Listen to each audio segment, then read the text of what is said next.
Hi guys, and welcome to Last Light Radio channel. Tonight we slip into the pale blue dark of the American frontier, where the cowboy of legend looks broad in the shoulders, easy in the saddle, and strangely spotless for a man who works in dust all day. But what happens when the campfire stories cool down, when the saloon piano goes quiet, and the real life begins before dawn with sore knees, stiff fingers, and a horse that cares nothing for your heroic reputation? You're not stepping into a painted myth tonight. You are stepping into a job, a hard one, a job that smells of leather, wet grass, wood smoke, and cattle. So, before you settle into the story, take a moment to like the video and subscribe, and while you're getting comfortable, let me know your location and your local time in the comments. Now, dim the lights, and let the open range rise around you as morning still hides below the edge of the world. You wake beneath a blanket that has gathered the night cold into its heavy wool. The air bites first at your nose, then your ears, then the bare skin of your hands when you push yourself up from the ground. Sleep does not leave you gracefully. It breaks apart in little pieces. A horse stamps nearby. Leather creaks. Someone coughs into the dark with the rough, seasoned sound of a man who has breathed dust for too many years. This is not a dramatic awakening. No trumpet, no grand horizon speech, no handsome pause for the camera that does not exist. You wake because the work has already begun, even while the sky is still black at the edges. The cattle need watching. The horses need tending. The fire is slumped into a bed of red coals and must be coaxed back to life. You're stiff in the back and gritty in the eyes, and that, to be honest, is a more truthful beginning for a cowboy than anything in a dime novel. The ground beneath you is uneven and cool. It presses through your bedroll and leaves your shoulders aching. You smell ash, damp earth, old coffee, and the strong animal odour that clings to a camp built around horses and cattle.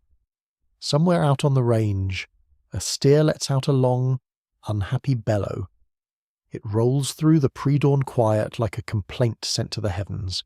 You pull on your clothes, and they do not feel fresh. They feel lived in. Your shirt is rough at the collar. Your trousers carry old dust in the seams. Wool socks scratch at your ankles. The boots matter most.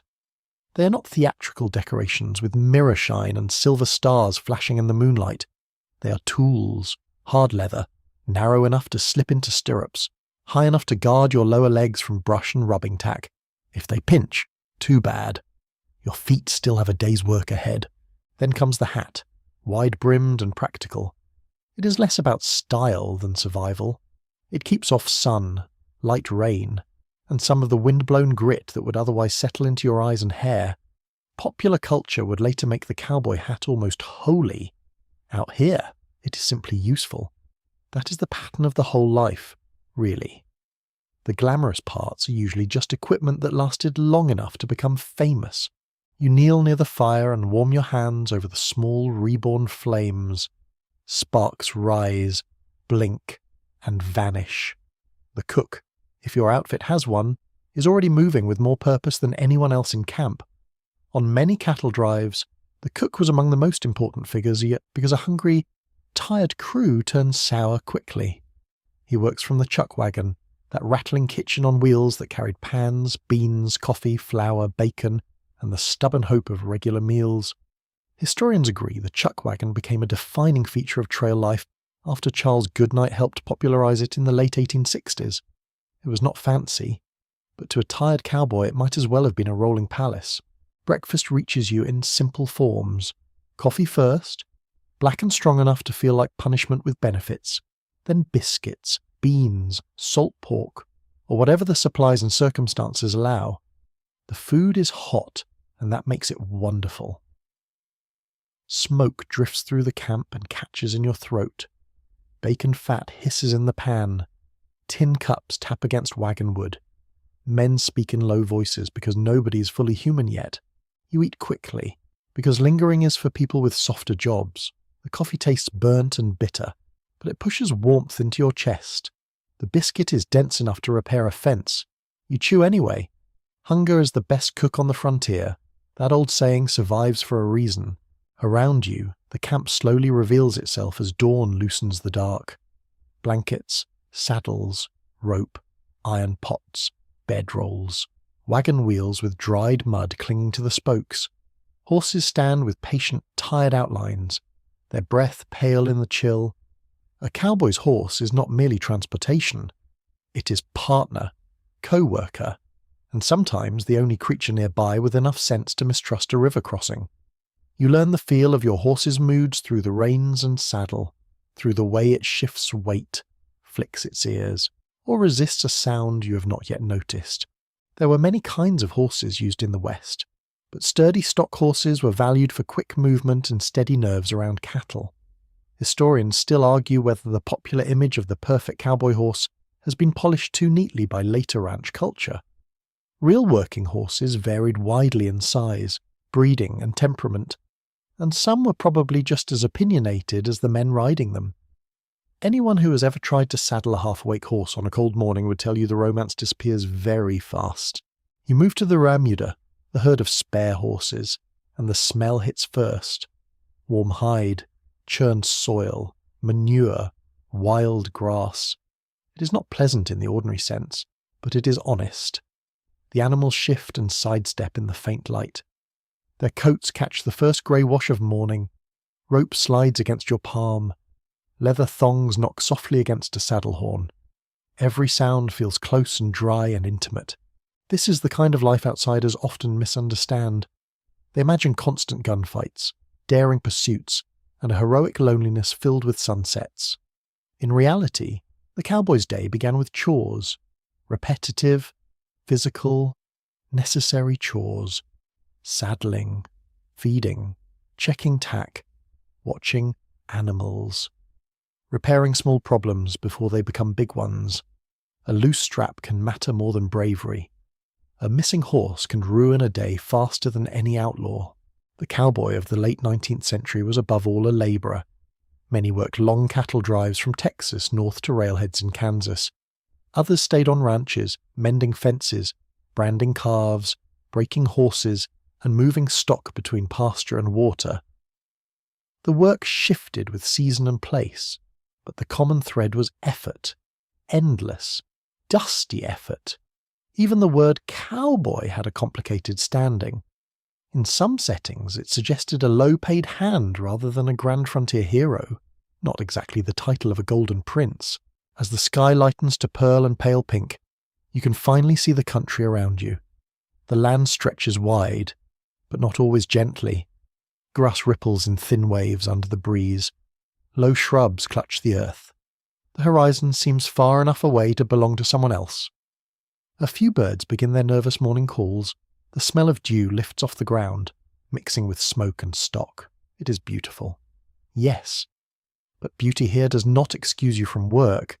The prairie can look almost holy at sunrise while still planning to wear out your body by noon. You tighten your cinch and settle the saddle. The leather is cool and slightly damp from the night. Your fingers are clumsy at first, then steadier. You swing up and feel the jolt through your hips and spine. Already you can tell how the day will sit in your bones. Riding for long hours is not a float through dreamland. It pounds your lower back, stiffens your knees, and rubs your skin raw in places you would rather not discuss in polite company. Many cowboys were young, often in their teens or 20s, tough enough to recover quickly and poor enough to take demanding work. But youth does not make you invincible. Sun cracks your lips. Wind roughens your face.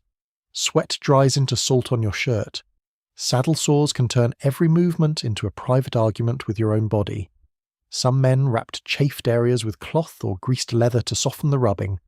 A very unglamorous detail, which is exactly why it deserves mention. When the camp fully wakes, the mood is not triumphant, it is focused. Men know their tasks. Someone checks the wagon. Someone scans the cattle. Someone mutters about weather. Practical concerns rule the hour. There is always weather to consider in the West. A clear dawn can become punishing heat by afternoon. A calm sky can harden into a storm. Out on open range, you do not conquer nature. You negotiate with it, and often from a weak position. You guide your horse toward the herd and begin to notice individual animals rather than one broad-moving mass. A steer with a torn ear, another with a white patch across the nose, one stubborn beast already drifting where it should not. Cattle are not impressed by your plans. They push, hesitate, spook, bunch, and wander according to instincts older than fences. Managing them takes patience more than drama, though the drama can arrive whenever patience fails. There is also the sound of them, which no painting can fully capture. Hooves pressing dry ground, low moans and snorts, the shuffle of bodies packed close, tails flicking, horns knocking lightly together. A soft tidal movement of livestock noise that becomes the background music of your life. After enough days around cattle, silence itself can feel suspicious. The truth is that a cowboy often spends long stretches in monotony. Watchfulness, small corrections, repetition. Yet boredom can never become complete, because danger lives nearby in ordinary things. A horse can stumble, a rope can jerk wrong, a frightened animal can crash sideways without warning, a riverbank can crumble, a storm can break nerves loose in the herd. The work teaches you to stay calm without becoming careless. That balance is harder than it sounds. Some camp traditions soften the edges of the routine. On night watches, cowboys sometimes sang to calm the herd. The songs were not polished concerts. They were low, steady sounds drifting through darkness, meant to soothe both cattle and men. There are accounts of this practice, though historians debate how common it truly was across different trails and ranches. Still, it makes sense. A quiet human voice in the dark can make a nervous world feel less sudden. As the sun finally rises, it does not burst. It seeps. Gold touches the grass tips. The cold begins to loosen its grip. Your horse's coat warms under your hand. Light spreads across the plain, exposing every crease in your sleeve, every speck of dust on your boots, every practical truth of the morning. This is how the day begins for you. Not with legend, with labour. And yet, there is something deeply compelling in that labour. You feel the scale of the land. You feel your own smallness within it. You know the taste of bitter coffee before sunrise, the stiffness of chilled fingers on a saddle strap, the rough comfort of a hat pulled low against the growing light. You understand that a cowboy's life is built less on freedom than on obligation. Animals must be moved. Tasks must be done. Miles must be covered. The mythology comes later, polished and performed for people who never had to sleep on the ground. What you live instead is more textured, more human, more tired. You are not a flawless figure riding through a perfect sunset. You're a worker in worn clothes, mounted on a good horse, breathing smoke and dawn and the smell of cattle, with a full day waiting. And somehow that reality is more interesting than the legend, because it has weight, it has cold air in it, it has sore muscles and practical skill, and a sunrise earned by waking early enough to meet it on the job. So as the morning opens wider, you settle deeper into the saddle and face the plain with sleepy eyes and steady hands. The West is real now, not polished, not poetic, not particularly interested in your comfort, just broad land, moving animals, simple tools, and the long, unshowy discipline of staying upright and useful from first light onward. Morning does not ease you into its demands. It grabs you by the collar and points straight at the nearest task. The first full light spreads across the camp, pale and thin at first, then stronger, and with it comes the plain truth that nothing around you maintains itself. The horses will not saddle themselves. The herd will not arrange itself out of courtesy. The wagon will not roll in good order because you privately wished it so while chewing a biscuit tough enough to patch a roof. You ride out while the grass still holds a trace of night moisture, and that dampness brushes your boots and darkens the leather. The air smells cleaner now, though it still carries the mixed scent of smoke, horse sweat, and the rich, heavy odour of cattle. Larks start up in the distance. Insects wake in the brush.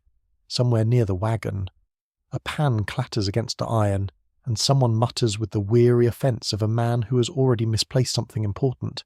This is the part of cowboy life that rarely receives a heroic painting. The chores, the little labours that collect around the edges of every day and fill it completely. People love to imagine the grand ride across open country, hat tipped low, jaws set against the horizon. They seldom pause to picture you squinting at a worn strap, checking whether a buckle will hold, or kneeling in the dirt to inspect a hoof. Yet these small moments decide whether the larger ones go smoothly or turn miserable in a hurry. A horse comes first, because your day depends on one living creature agreeing, more or less, to cooperate with another. You move alongside your mount with practiced caution.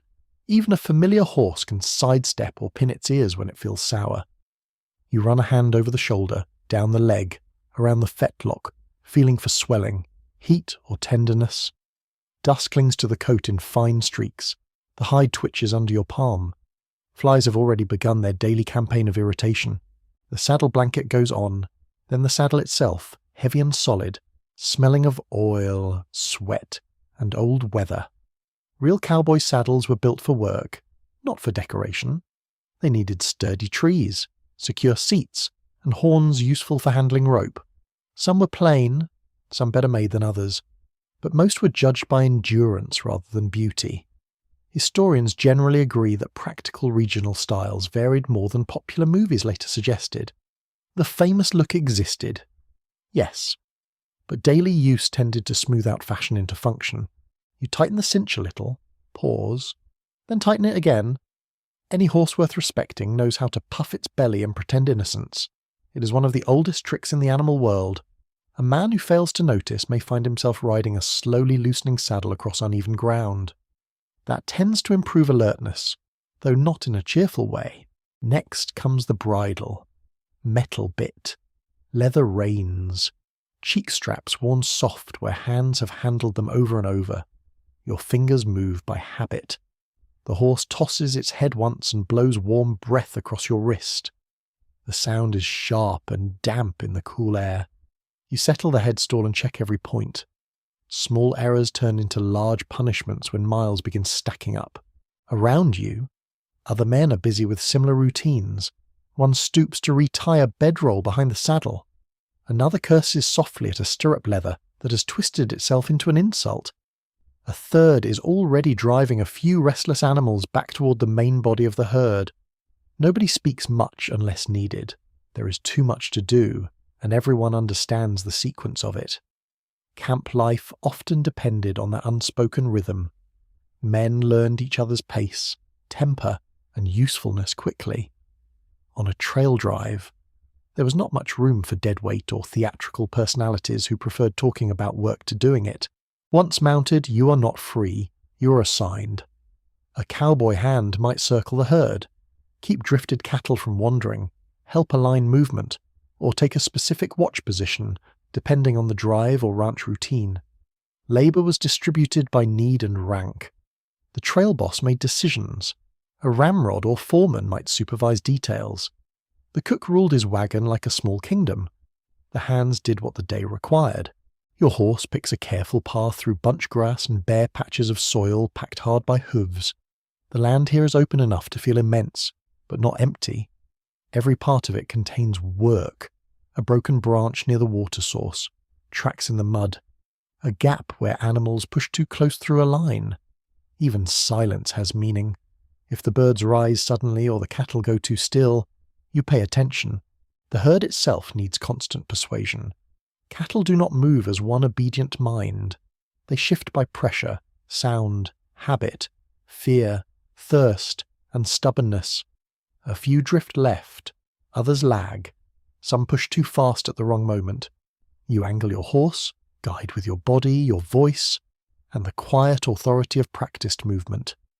This is not galloping glory, it is correction, repetition, tiny steering choices made hundreds of times. A cowboy working cattle had to master rope as well, though not every morning demanded roping. The lariat, often called a rope or riata depending on region and background, was a true tool of the trade. Coiling and handling it well took skill built through constant use. The fibres might be rawhide in earlier traditions, later hemp or other materials, and each kind behaved differently in the hand. A good rope felt alive, with its own memory and resistance. A bad rope felt like an argument. You may have to rope a horse, catch an animal for treatment, or help separate stock. When you throw, the motion looks smooth only because it has been made awkward many times before. Your shoulder knows the weight, your wrist knows the release. The loop slides through morning light, drops, tightens, and suddenly the task becomes a contest of force and balance. The rope burns if mishandled. It jerks hard enough to wrench an arm. This is why cowboys learned technique rather than relying on daring. Daring is brief. Technique survives till supper. Branding belongs to another class of hard work, and if the season calls for it, the ranch yard becomes a place of smoke, dust, noise, and concentrated effort.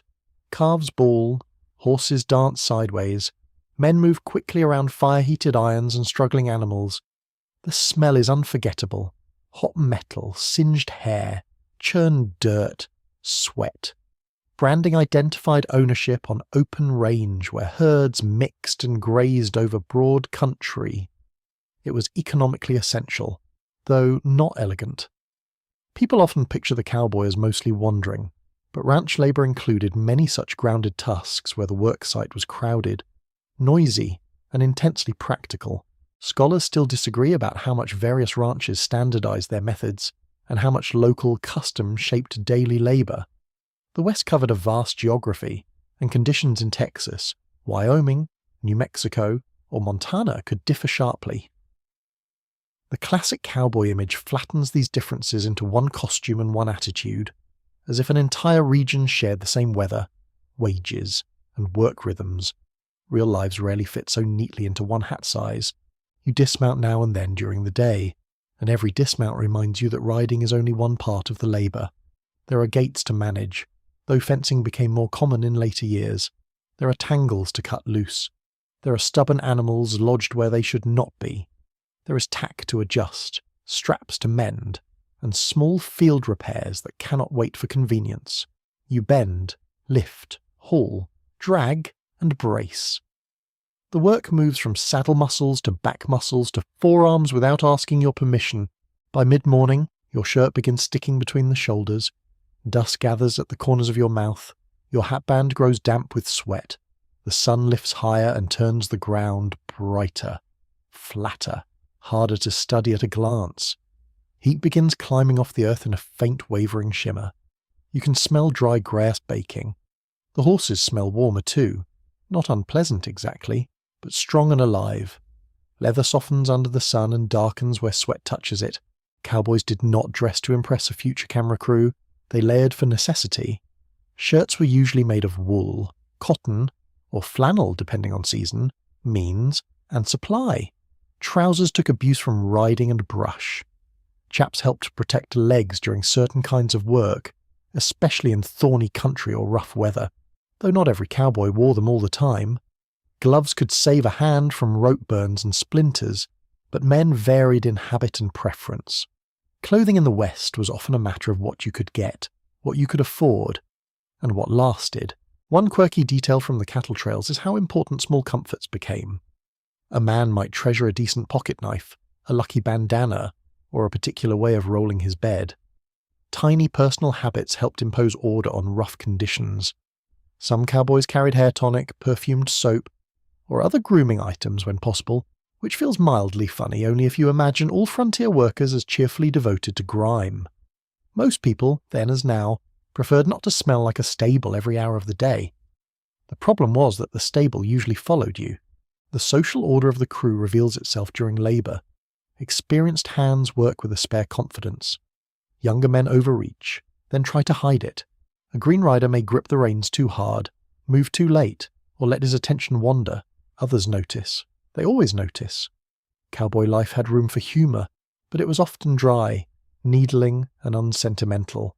Respect was earned by competence. Nobody cared whether you looked impressive if you could not hold your line or keep your horse under you. There is little privacy in this existence.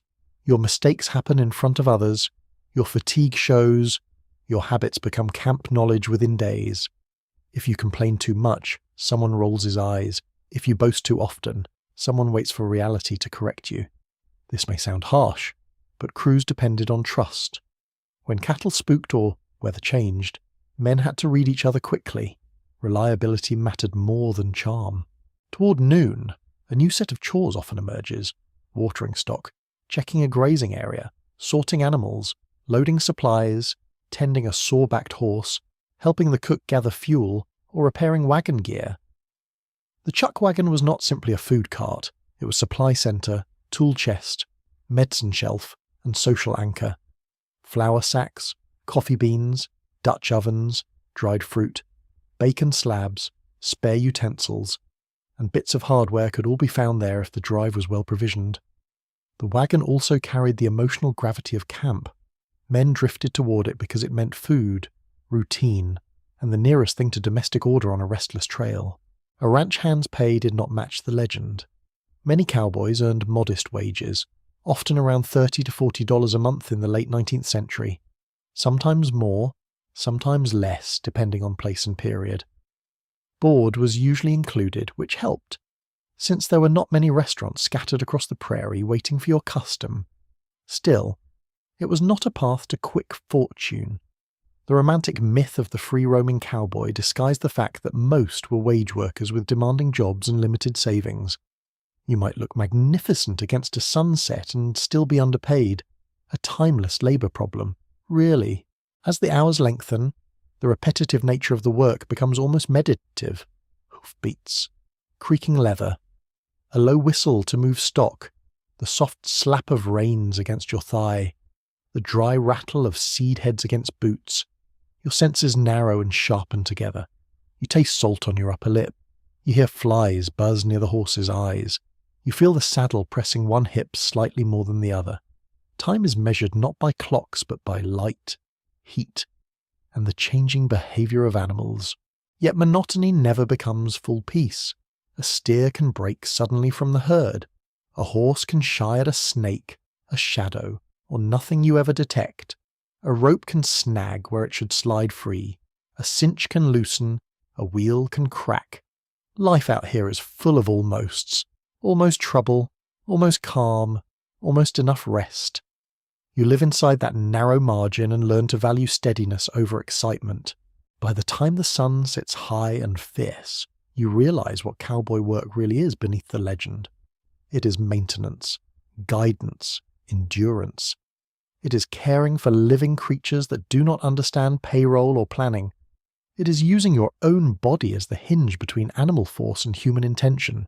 It is dirt under the nails, sweat under the hat, and a mind always half occupied with the next correction. There is dignity in that, though not much glamour. And still, as you look across the moving herd and the broad sweep of light over grass and dust, there is a strange satisfaction in becoming good at useful things. You know how tight a cinch should feel. You know the sound of a horse stepping sore. You know the look of a cow about to drift. The morning has burned away softness and left only skill, repetition, and the stubborn calm of labour done properly. In this world, that counts for a great deal. By the time the sun has climbed into full command of the sky, you are deep in the saddle and settled into the longest stretch of the day. This is where the cowboy life stops pretending to be dramatic and reveals its true rhythm. Hours of riding, hours of watching, hours of reading the mood of cattle, horses, weather, and men, all while the land rolls outward with very little interest in entertaining you. The first surprise is how much of the work is made of patience. You do not race from one thrilling crisis to another. You hold a position, you study movement, you guide pressure where it is needed and ease it where it is not. A herd can look lazy from a distance, almost sleepy in the heat. Yet inside that broad drifting mass are 1,000 small choices happening at once. One cow edges away from the others. Another presses forward too quickly. A calf hesitates. A steer lifts its head and decides, for reasons known only to cattle and possibly the devil, that the left side of the world now deserves its full attention. So you stay alert, quietly alert. That is a different skill from excitement. Excitement burns fast and bright. Alertness has to last until sundown. Your horse moves beneath you in a steady 4-beat pattern that works its way into your hips and spine. The saddle creaks each time you shift. Sweat gathers under the blanket and darkens the animal's coat. Flies hover near the eyes and flanks. You hear the swish of tails, the occasional clink of metal, the low, restless murmur of the herd, and somewhere far off the lonely call of a bird cutting across the heat. The whole plain seems to hum with dry energy. You begin to understand why so many people later confused this life with freedom. The horizon is enormous. No city wall blocks your view. No crowded street hems you in. The sky feels almost indecently large. But the freedom is mostly visual. Your actual day is tied to duty from the moment you swing into the saddle. You ride where the herd requires, you stop where the cattle stop, you circle where the boss tells you. The land is open, yes, but your labour keeps you on a very tight leash. A cowboy on a drive might spend hours on the flank of the herd, helping keep the animals bunched and moving at a manageable pace. Another hand might ride point near the front, helping guide direction. Others covered the drag position behind, where dust rose thickest and the least fortunate riders swallowed it by the mouthful. Drag work was often miserable. The cattle at the rear churned up clouds of fine powder that coated skin, teeth, nostrils, and lungs. Men assigned there sometimes looked as though they had been lightly breaded for frying. Dust changes the whole experience of the day. It sticks to sweat and makes mud on your neck. It works under your collar and into your cuffs. It settles on your tongue so that water tastes half like life and half like dirt. Your eyes burn. Your lashes gather grit. The inside of your nose feels lined with dry chalk. There is no elegant way to exist in this amount of dust. There is only enduring it with as much patience as your mood allows. The pace of a herd matters. Push cattle too fast and you tire them, scatter them, or invite trouble later. Move too slowly and you lose time, water, and daylight. This is one reason experienced trail bosses were valued. Judging how far stock could travel in a day required knowledge of terrain, weather, water sources, and the condition of the animals themselves. 10 to 15 miles in a day was often a reasonable goal on a long drive, though conditions varied. The West was not a flat stage with identical scenery. Sand, mud, heat, riverbanks, and rough ground all changed the math. You learn to read distance in a way townspeople do not. A low-rise ahead might look close and still take a long while to reach. A line of cottonwoods may signal water. A dark patch in the distance may be shadow, brush, or cattle that have drifted farther than they ought. Light plays tricks in open country. Heat shimmers, forms bend. The eye guesses and often guesses wrong. There is also the long business of simply staying awake in your own mind. People who have never done repetitive outdoor labour tend to imagine action, where there is often only endurance. Your thoughts wander, then return. You notice a loose strap. You count a few strays. You wonder whether the cook saved any decent coffee grounds. You think about shade in the abstract, almost spiritually. Then a steer lurches sideways and your whole attention snaps back into the moment. That pattern repeats all afternoon. Drift and focused, drift and focus.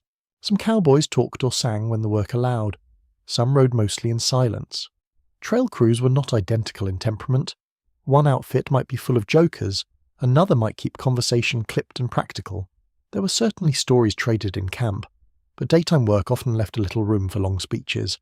Besides, the wind carried words away, and the cattle had no ear for anecdotes. They never laugh at the right part. Your body slowly learns the discipline of the saddle, though it never quite learns to love it. The movement is constant, and every constant thing becomes an ache eventually. Your thighs tighten, your knees hold tension, your lower back complains in a steady monotone. Hands harden around reins and rope. The skin under your hat grows damp and tender. By mid-afternoon, even your shoulders can feel tired from the simple duty of remaining balanced and ready. A mainstream truth of cowboy labour is that horsemanship mattered as much as courage, perhaps more. A reckless rider could exhaust a mount, mishandle cattle, and create danger for everyone nearby. A skilled rider saved effort through timing and control. He used his horse efficiently, turned with purpose, anticipated movement, and let the animal work with him rather than against him. Good cowboys prized useful horses for exactly that reason. A steady mount could turn a miserable day into a manageable one. Yet even the best horse was not some magical creature from a frontier painting. Horses stumbled, sulked, spooked, sweated, and wore down. They got sore backs, strained legs, rubbed skin, and bad tempers. A cowboy who ignored the condition of his mount was either foolish or short-lived in the profession. You feel the horse's fatigue through the saddle before you always see it. The stride shortens a little. The head carriage changes. The ears flick differently. The animal beneath you is doing labour too, and hard labour at that. One quirky detail from trail life is how much value men placed on shade. However pitiful. a narrow strip cast by the wagon, the lean side of a bank, a cottonwood with branches mean enough to cover half a shoulder. That counted. In the hottest weather, a patch of shadow could feel like a gift from heaven personally signed and delivered. The same men who were supposed to embody rugged fearlessness might angle their bodies with comic precision to keep one cheek out of the sun. Sensible behaviour, really. There are moments when the job sharpens suddenly. A few animals bunch too tightly, the herd leans wrong, a steer breaks out and runs. Then the stillness of endurance becomes quick motion. Your horse lifts under you. Reins come alive in your hand. You angle after the stray, not in wild glory, but in practiced urgency.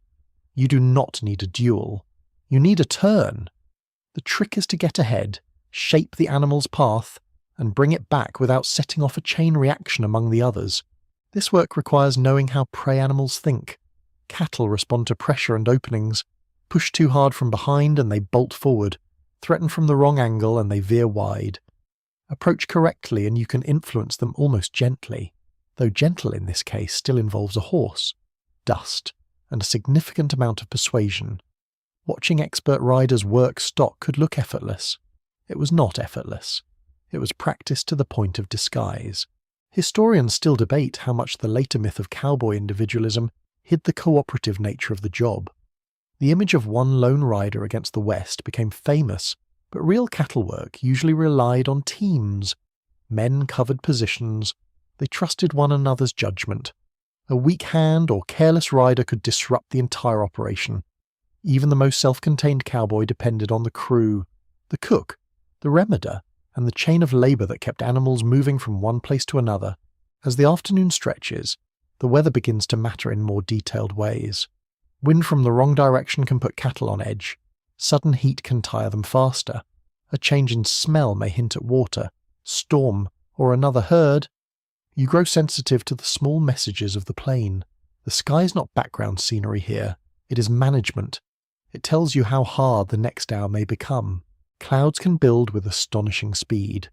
Not always. Often the day simply burns on, hot and bright and stubborn. But when weather shifts, every cowboy notices. The horses notice too. The herd may lift its head and grow unsettled for reasons not yet obvious to you. Animals often sense what the air is planning before men do. There is humility in that lesson. You also see how boredom can make danger easier. A tired rider daydreams too long. A bored rider sits badly. A bored rider misses the little warning that comes before a problem. This is why old hands could seem almost stern about discipline. They were not always trying to crush anyone's spirit. Sometimes they were trying to keep a long, slow day from turning stupid. The frontier had enough hazards already. It did not need extra help from laziness. Water breaks are a practical blessing and an occasion for caution. Men and horses need water, of course, but so does the herd, and any water source can become crowded, muddy, and tense. Banks turn slick, hooves churn up mire.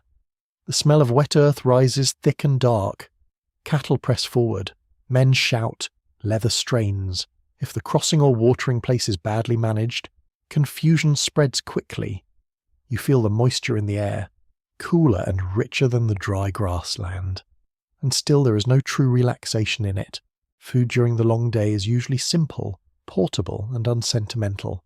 A piece of cold meat, a biscuit, beans if circumstances are kind, coffee if the wagon is near enough, maybe dried fruit or something saved from an earlier meal.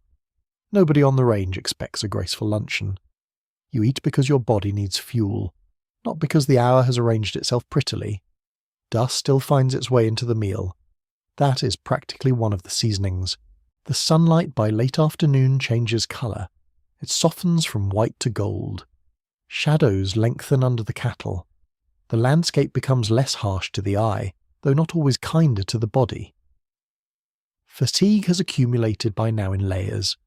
Your hands are slower to open and close. Your back feels set in one shape. Even your face seems tired. And yet the day is not done. Some of the most demanding work can come when the herd is being settled, redirected, or guarded toward evening. There is a strange peace in competent exhaustion. You have been useful for hours. You have held your place. You have watched living currents of muscle and instinct move across the open land and helped keep them from turning into chaos. The work has not celebrated you. It has not applauded. It has simply continued, and you have continued with it. That may not sound glamorous, but it has its own plain dignity. By now you know the biggest secret hidden beneath the cowboy legend.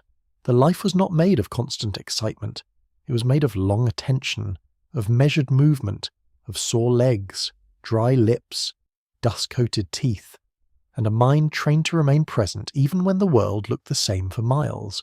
The grandeur of the West existed, certainly. You could see it every time the sun tilted across the plains or the sky opened without end. But grandeur did not replace labour. It sat beside it. So you ride on through the fading brightness, keeping your place among the men and animals and drifting light. The day has been wide, repetitive, demanding, and full of small judgments that no audience will ever praise. That is the true shape of the hours in the saddle. Not a parade of heroic moments, but a long-practiced conversation between rider, horse, herd, weather, and land. Quiet work, skilled work, work that asks for everything slowly, until the whole body answers. By late afternoon, the shine has gone out of everything. The sun is still bright, but it no longer feels noble.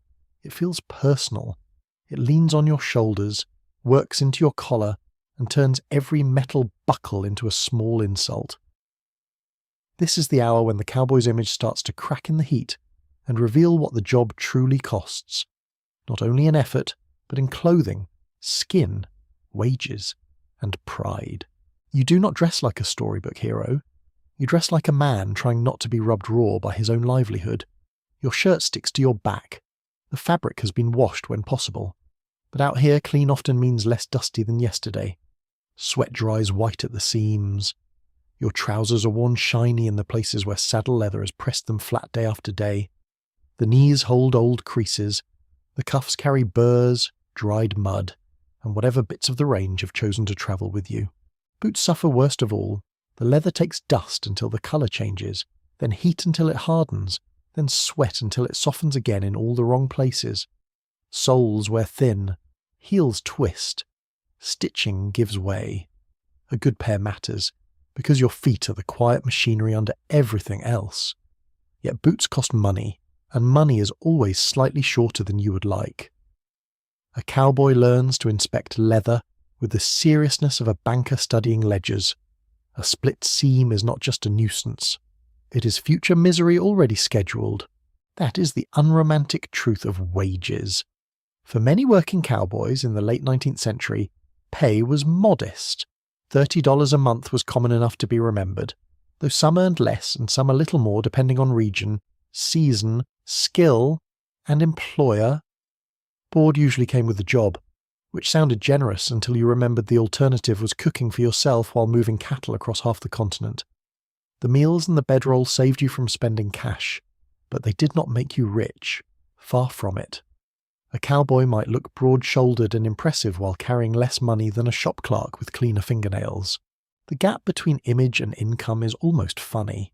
Later generations would turn the cowboy into a symbol of rugged independence, as though he were a frontier king answerable to nobody.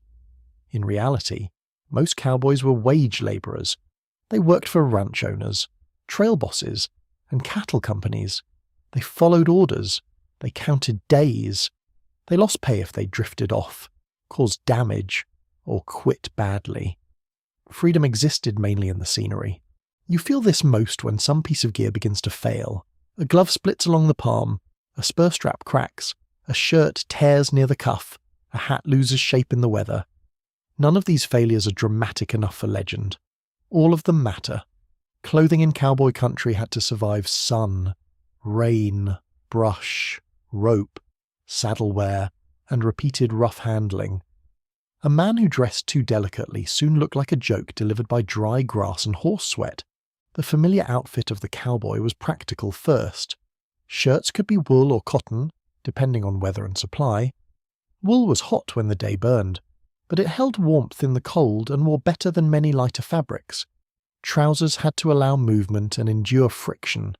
Suspenders were useful, Though belts were common too, bandanas were among the smartest items a cowboy could own. They kept dust out of the mouth, shaded the neck, wiped sweat, filtered air, and served a dozen other small purposes. A fine accessory in the modern imagination, a survival rag in reality. Chaps are another good example of myth cleaned up for display. People often imagine them as constant cowboy attire, as essential as the hat. In truth, they were protective equipment, especially useful in brush, thorn country, rough weather, or certain ranch tasks. Their style varied: batwing chaps, shotgun chaps, woolly varieties, regional differences. Historians still argue over how uniformly particular styles spread across the West at different times, because local conditions shaped the wardrobe more than later costume departments like to admit. Men wore what worked, what lasted, and what they could afford. Affordability had a way of trimming vanity down to size. A truly polished wardrobe was hard to maintain on a cowboy's wages. Many hands bought ready-made goods when they could get them, patched older garments, traded with each other, or made do with imperfect fits. One man's shirt might have started life in a town mercantile and ended it looking like a flag that had survived a war nobody bothered to record. Another might wear army surplus pieces, cast-off items, or garments altered by a wife, mother, sister, or his own tired needle. The famous frontier silhouette was often held together by repair. And then there was the body under the clothes, paying the hidden costs. By now your skin feels salted and tight. The inside of your thighs ache from the saddle. Your lower back carries a dull complaint that never quite becomes a scream, perhaps because it is too exhausted for drama. The backs of your hands are darkened by sun, your lips are dry, dust has worked into the corners of your eyes and made the world seem slightly harsher than it already is. Every useful thing you wear has left some mark. Hatband on forehead, boot edge against ankle, rain leather against fingers, spur strap against heel, nothing is free. Cowboys often dealt with chafing severe enough to shape how they rode, walked, or slept. It sounds like a ridiculous detail until it happens to you, and then it becomes the centre of the universe. Sweat and friction do not care about mythology. Grease, cloth wrappings, softer saddle blankets, adjusted seating, changed shirts, and sheer stubbornness all played their part. A man could handle a difficult steer and still be quietly defeated by his own trousers by sunset. History, when told honestly, includes discomfort of this deeply unheroic kind. Sun exposure was another constant tax. Long before sunscreen entered civilized conversation, cowboys faced day after day under open sky. Hats and bandanas helped. So did shade when it could be found. But skin burned, cracked, and aged early. Faces became lined, necks darkened, and eyes narrowed permanently against glare. The popular image of the weathered cowboy face was not cosmetic. It was occupational wear, like grooves on a used tool. There were injuries too, though not always the dramatic ones people prefer to remember. Certainly some men suffered broken bones, kicks, bad falls, rope accidents, and worse. Yet more common were strains, bruises, swollen joints, sore wrists, battered fingers, and the kind of ongoing pain that never wins a ballad. A hand can be badly wrenched by a rope and still expected to work. A knee can stiffen from repeated riding and still be put back in the stirrup. Labour on the range did not pause because your back requested gentler treatment. You notice how men hide pain differently. One says nothing and grows quieter. Another turns sarcastic. Another becomes very interested in criticising the weather, the cook, the horse, or humanity in general. Dry humour was common among cowboy crews, and it had purpose. It eased discomfort without requiring a grand confession. If a man announced, "Well, I only seem to be falling apart in sections," no one needed to answer with sympathy thick enough to embarrass him. A snort, a nod, a muttered "join the club" would do. The plainness of cowboy wages shaped other parts of life too. Saving money was hard. Work could be seasonal or uncertain. A drive ended, a ranch cut costs, a winter hit hard. An injury spoiled your usefulness. Economic insecurity walked beside the cowboy almost as faithfully as his horse. The cattle business itself could boom and slump with startling force. depending on markets, weather, disease, rail access, and speculation. When beef prices looked promising, optimism spread fast. When conditions soured, a working hand felt the consequences long before any distant investor did. One quirky truth is that some cowboys spent money with great speed when they reached town, despite earning so little. After weeks or months of dirt, monotony, and labour, wages could suddenly transform into meals, drinks, cards, laundry, boots, tobacco, haircuts, or one gloriously unnecessary item bought for the sheer pleasure of having choice again. It was not always wise. It was very human. Men who had slept rough and worked hard were not always eager to preserve every dollar in a moral little envelope. Yet the cowboy was not always poor in appearance. There were moments when a man spent extra on one good hat, a fitted pair of boots, or a decorative vest because dignity mattered too. People like to look decent when they can. Some hands wore watch chains, rings, scarf slides, or bits of ornament, especially in town.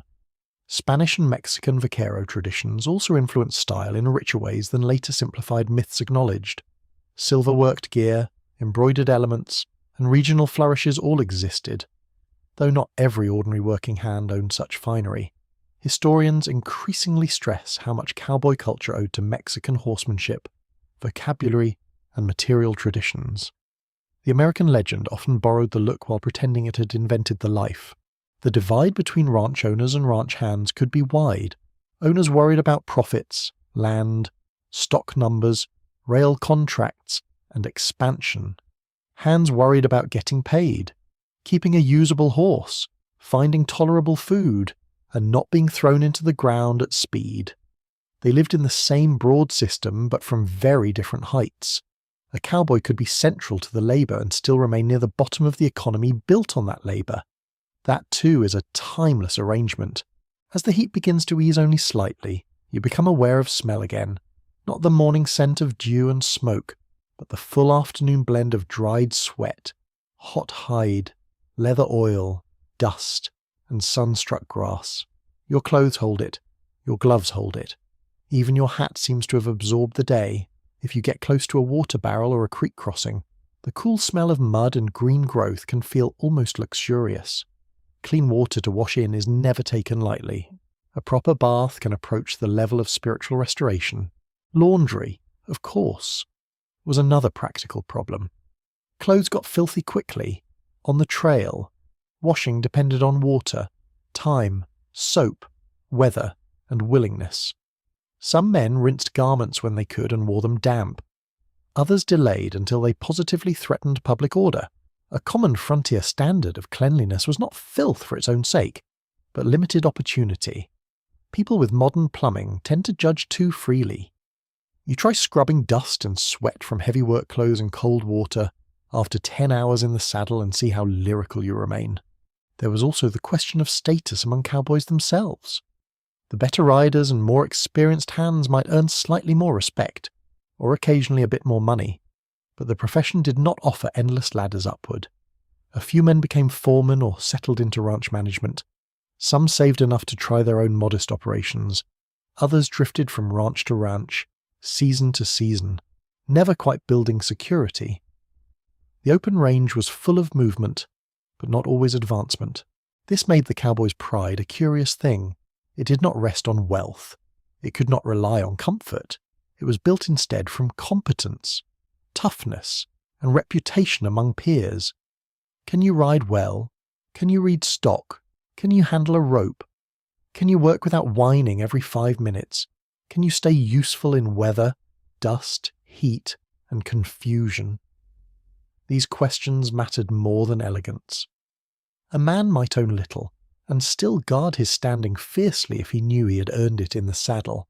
Scholars still disagree about how fully dime novels and Wild West shows distorted public understanding of cowboy pay and status during the period itself. Some argue many working hands already knew the legends were nonsense and enjoyed them anyway. Others suggest the myths reshaped expectations more deeply, encouraging outsiders to romanticize a job that insiders understood as rough labor. Either way, the fantasy was profitable in ways ordinary cattle work seldom was.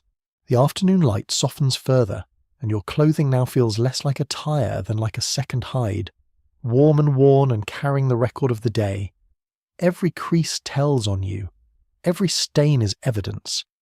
You have earned no grand fortune from these hours, no polished title, no guaranteed future, but you have acquired something plainer and more solid, knowledge of gear, knowledge of your own endurance, knowledge of how hard a person can work while looking, from a distance, strangely calm. That is what the cowboy life often demanded. Not theatrical bravery, but sustained expense.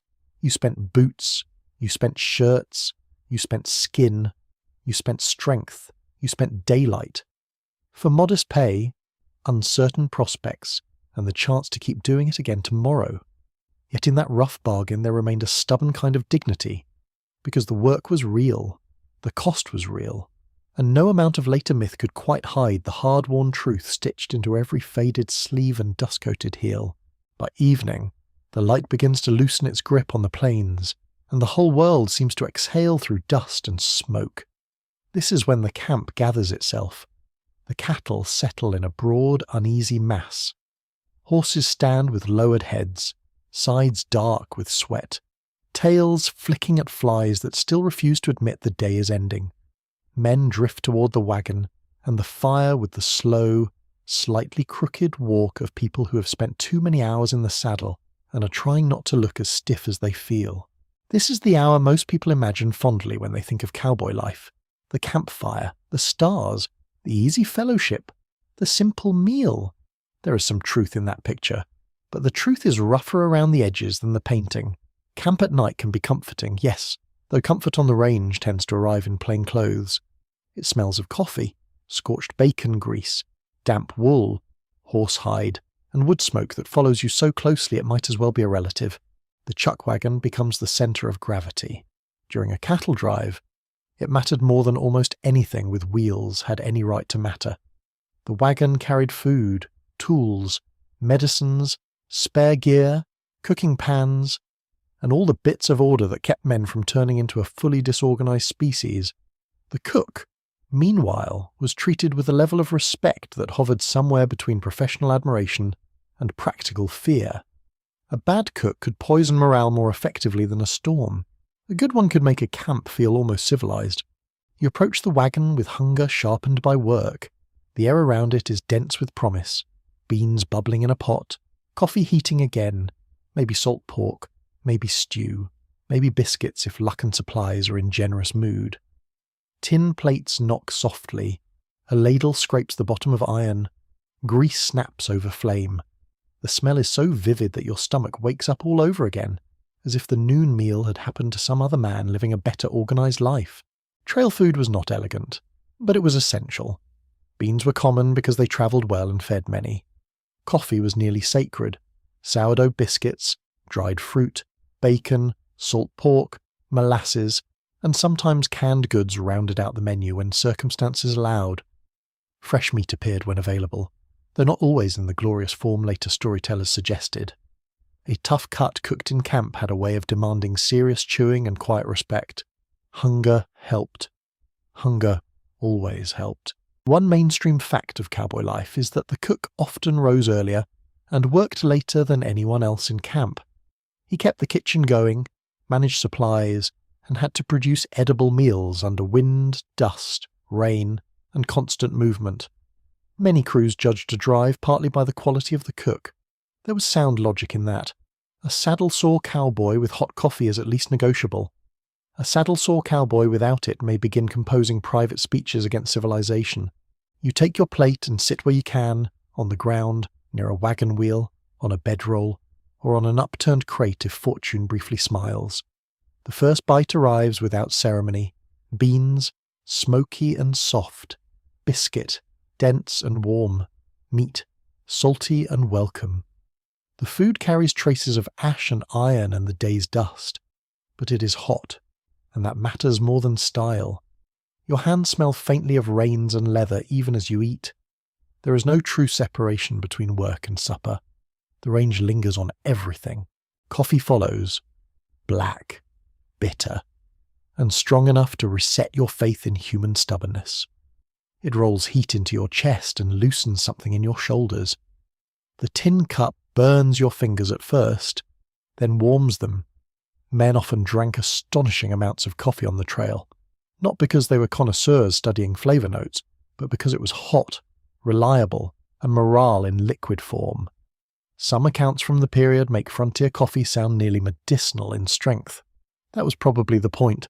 Once the first edge of hunger is gone, camp conversation begins to spread, not in one grand chorus, but in little pockets. A muttered complaint about a horse that went contrary, a joke so dry it almost escapes notice, a guess about weather, a short story about someone in Abilene, Dodge City, or some ranch so poor it appeared to be run mainly on hope. The tone is often restrained. Men who have worked hard all day do not always become eloquent by firelight. Sometimes they simply become honest in shorter sentences. The humour can be surprisingly sharp. Cowboy wit had a habit of arriving sideways. Nobody needed a polished joke when a half-muttered line could do the work. One man pokes at a biscuit and says it could stop a bullet. Another replies that this would improve its reputation. That sort of thing. The camp laughs softly. Not because the line is dazzling, but because everyone is tired and the joke is close enough to truth to count. Night on the range also has its own soundscape. The fire crackles and shifts. Horses crop what grass they can find, tearing it with slow, patient bites. Tack gives the occasional creak as gear settles. Cattle murmur low in the distance. Insects pulse in the dark brush.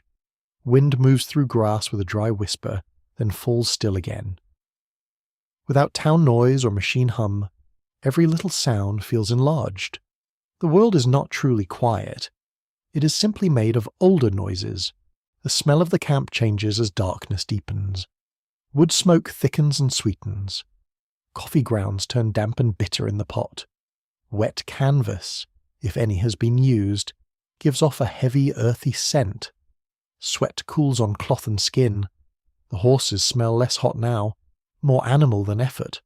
Somewhere there may be a hint of soap if a man has made heroic use of a basin and a rag. It never lasts long, but the attempt deserves credit.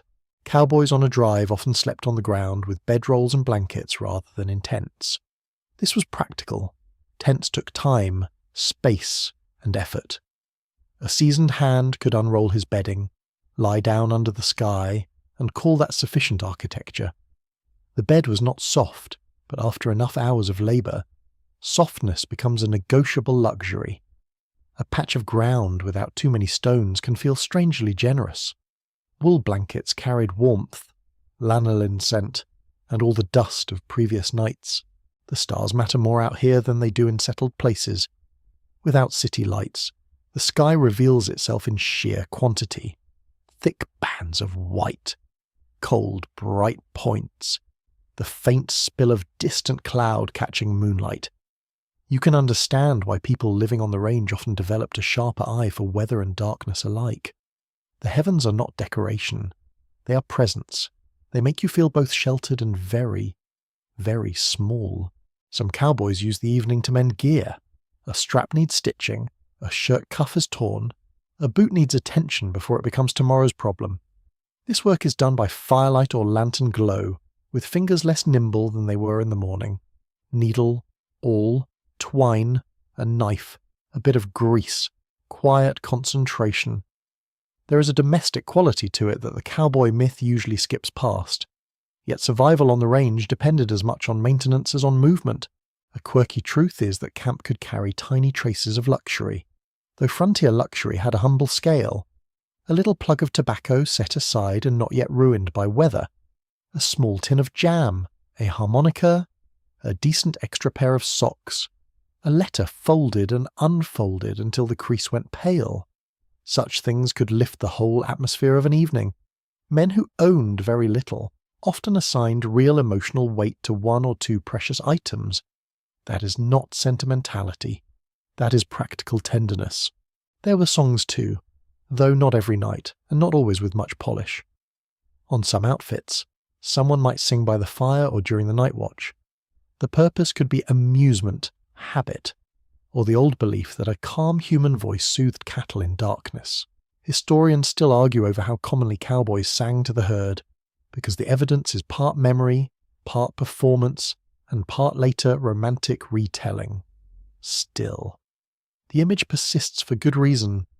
A low song drifting into open night feels exactly like something lonely workers would invent to make the dark behave. The night watch itself changes the mood.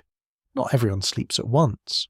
Men take turns guarding the herd, circling slowly, listening for trouble, watching for movement. Darkness makes cattle uneasy. A sudden noise, lightning in the distance, a nervous shift in the herd. Any of these can turn a quiet camp into confusion. So while some men stretch out under blankets, others mount again and move through the dark with patient eyes and half-tired bodies. That means evening never belongs fully to rest. Rest is divided, negotiated, borrowed. You may lie down, pull the blanket to your chin, and feel the warmth of the fire fading from your clothes, but some part of your mind stays alert. The ground presses against your hip and shoulder. The smell of wool, dust, and smoke wraps around you. Someone coughs nearby. Another man turns in his bedroll with the grunt of a body arguing with its own stiffness. A horse snorts. Cattle shift. Sleep comes in layers, just as waking does. Before sleep settles in, stories often emerge. Some are practical. A river crossing gone wrong. A winter storm. A foreman who could spot laziness at half a mile. Others drift toward exaggeration, because tired men around firelight have never been entirely faithful to proportion. A horse becomes meaner, a town becomes louder, a cook becomes more impossible, the West grows a little bigger in the telling. That may be one reason the cowboy legend expanded so easily. The people living the labor already knew how to stretch a story just enough to make the night friendlier. Still, the best camp talk often stays close to ordinary life. Home cooking remembered in ridiculous detail. A sister who wrote stern letters, a girl in some rail town whose eyes were perhaps not quite as memorable as described, the price of boots, the scandal of a weak coffee served by amateurs. Men who spent their days among animals and weather could be deeply attentive to humble comforts. It is one of the more endearing truths of the whole profession. Cowboy crews were not all made of the same backgrounds, and evening talk sometimes revealed that variety. You might hear Southern speech, Mexican vocabulary, African-American voices, immigrant accents from Europe, and a shared work language built from necessity. The cowboy world was more mixed than later popular fiction liked to admit. Vaquero traditions especially shaped riding techniques, gear, and terms across the West. That influence lived not only in formal practice, but in camp speech, where certain words carried histories older than the American cattle boom itself. The fire burns lower, embers settle into red pockets beneath grey ash. The cook cleans what he can. Tin cups are set aside, plates are scraped, someone yawns without apology. Another man sits very still and looks at the flames with the intense concentration of a person too tired to move yet not quite ready to sleep. It is one of the quietest scenes in cowboy life, and perhaps one of the truest. No gun smoke, no charging posse, just worn men, simple food, dull ache in the limbs, and the gentle relief of having made it to evening. The land feels different now. Its edges soften. The grass darkens into one broad field of shadow. The cattle become a low moving presence rather than a fully visible mass. Sky and ground separate more clearly by colour than by detail. Cool air begins to move across the skin where the day left sweat and dust. That cooling feels wonderful and slightly painful at once, because your body notices its fatigue more honestly when the heat releases it. This is where the myth misses something important. Camp life was not charming because it was easy. It was charming because it offered relief without illusion. The meal was plain, but it was hot. The company could be sarcastic, but it was real. The blanket was coarse, but it meant sleep. After a day of labour, these things were enough to make the world feel briefly kind. You finish the last of your coffee and tip the cup, watching the dark grounds cling to the bottom. Smoke drifts past your face in a soft, bitter thread. The stars thicken overhead, nearby voices quiet one by one.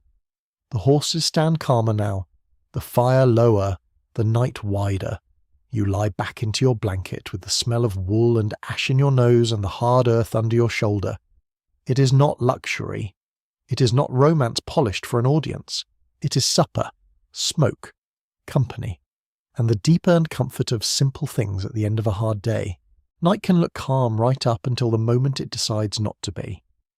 The cattle are settled, the stars are sharp, and the dark has that wide, almost holy stillness that tricks you into trust. Then the wind changes, or lightning flickers far away, or one animal startles and passes its alarm into the herd like a thrown spark catching dry grass.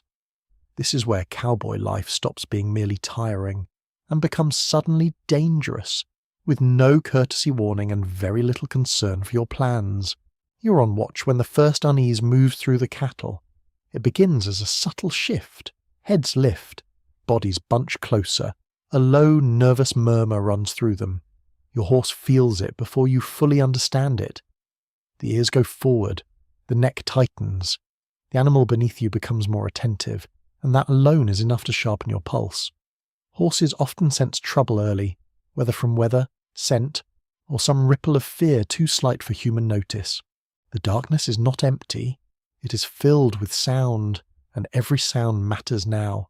Hooves tamping restlessly, leather creaking as you shift in the saddle, the faint hiss of wind combing the grass, a distant mutter of thunder so soft you almost think you imagined it.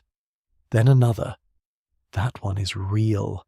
The air feels different too, heavier, closer, with the smell of rain carried far ahead of the actual storm. Storms on the open range were never just background drama. They had practical force. Lightning could terrify cattle. Heavy rain could turn ground to mud and crossings into trouble. Wind could unsettle the herd long before the first drop fell. A cowboy did not admire a storm from a safe porch with an appreciative cup of tea. He watched it as a possible chain of complications moving toward him through darkness. You guide your horse in a slow circle around the cattle, keeping your voice low and steady. Some men sang on night watch for this reason, or simply spoke in calm tones, trying to keep the herd settled with a familiar human sound. Whether every crew did it regularly is uncertain. Historians still argue over how common singing to cattle actually was, and how much later romantic memory enlarged the habit.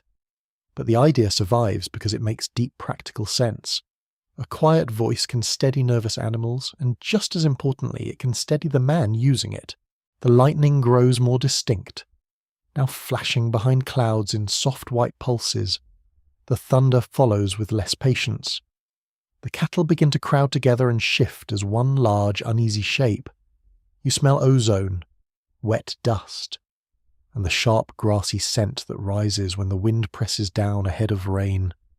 Your shirt sticks cold against your shoulders. The air has turned from merely dark to charged. Then the storm hits. Rain comes fast, hard enough to sting the face. It rattles on your hat brim and runs down your collar in icy threads. Your horse tosses its head once, then braces into the weather. The cattle start moving, not yet running, but pushing with more purpose than before. Men on watch call to each other through the noise. Brief words, practical words, swallowed partly by wind. Nobody is trying to sound heroic. Everyone is trying to stay clear, stay mounted, stay useful. A stampede does not begin as a grand cinematic event. It begins as animal panic multiplying itself. One surge becomes many. One frightened body presses another. Sound grows larger. Hooves pound. Horns jostle. The whole herd starts to move with a dreadful shared intention that no single man can stop by strength alone. When it happens, the ground seems to shake with it. The noise is not simply loud, it is consuming. It fills the air and the chest and the thoughts. This was one of the true nightmares of trail life. A night stampede could scatter cattle across miles, injure horses and riders, and destroy days or weeks of hard progress. Cowboys learned methods to try to control such events, often by riding alongside the rushing herd and gradually bending it into a circle, reducing its forward drive until the animals slowed. That took nerve, timing, and an extraordinarily steady horse. Panic cannot be overpowered head-on. It must be redirected. You push your mount forward into rain and noise. Water lashes your face. Mud spatters your boots. The herd has become a moving wall of slick backs and tossing horns, barely visible in the storm flash. The smell is overwhelming. wet hide, churned earth, manure, lightning air, horse sweat. You cannot think about all of it at once. You think only of your line, your horse, your spacing, the movement of the mass beside you. This is where skill matters more than bravery. Plenty of men could be brave for 10 loud seconds. The range required composed action inside fear. Your horse must not cut too close and be crushed. You must not let panic in your own body turn your hands clumsy. You shout, not dramatically but sharply, trying to influence the cattle's direction. Another rider appears briefly in a streak of lightning, then vanishes back into darkness and rain. The crew is working together without ceremony because the herd gives no time for speeches. Some storms passed without catastrophe. Others left wrecked wagons, lost stock, injured men, and enough exhaustion to hollow out the next day. That uncertainty defined cowboy life. You could do everything correctly and still be punished by weather. The West was generous with sky and mean with predictability. By dawn the storm may have moved on, or perhaps it continues in a miserable drizzle. But either way, the work after a rough night is unforgiving. If cattle have scattered, they must be found and gathered. If tack has been soaked, it must be checked and dried as best possible. If a horse has strained itself or come up lame, that becomes another problem to solve with limited time and patience. Wet leather swells and stiffens differently. Wool blankets grow heavy and sour. Everything smells damp, metallic, and tired. Rain does not only threaten through storm, it changes the land itself. Dry trails turn slick. Wagon wheels sink. Riverbanks soften and crumble. A crossing that looked manageable in fair weather becomes a brown, fast-moving argument with no good answer. Water on the frontier was both necessity and hazard. You needed it constantly. Yet every approach to it required judgment. River crossings were among the most stressful parts of many drives. A broad shallow stream might still hide strong current, slick stones, sudden drop-offs, or muddy bottoms that trapped animals and wheels. Cattle did not cross with philosophical calm.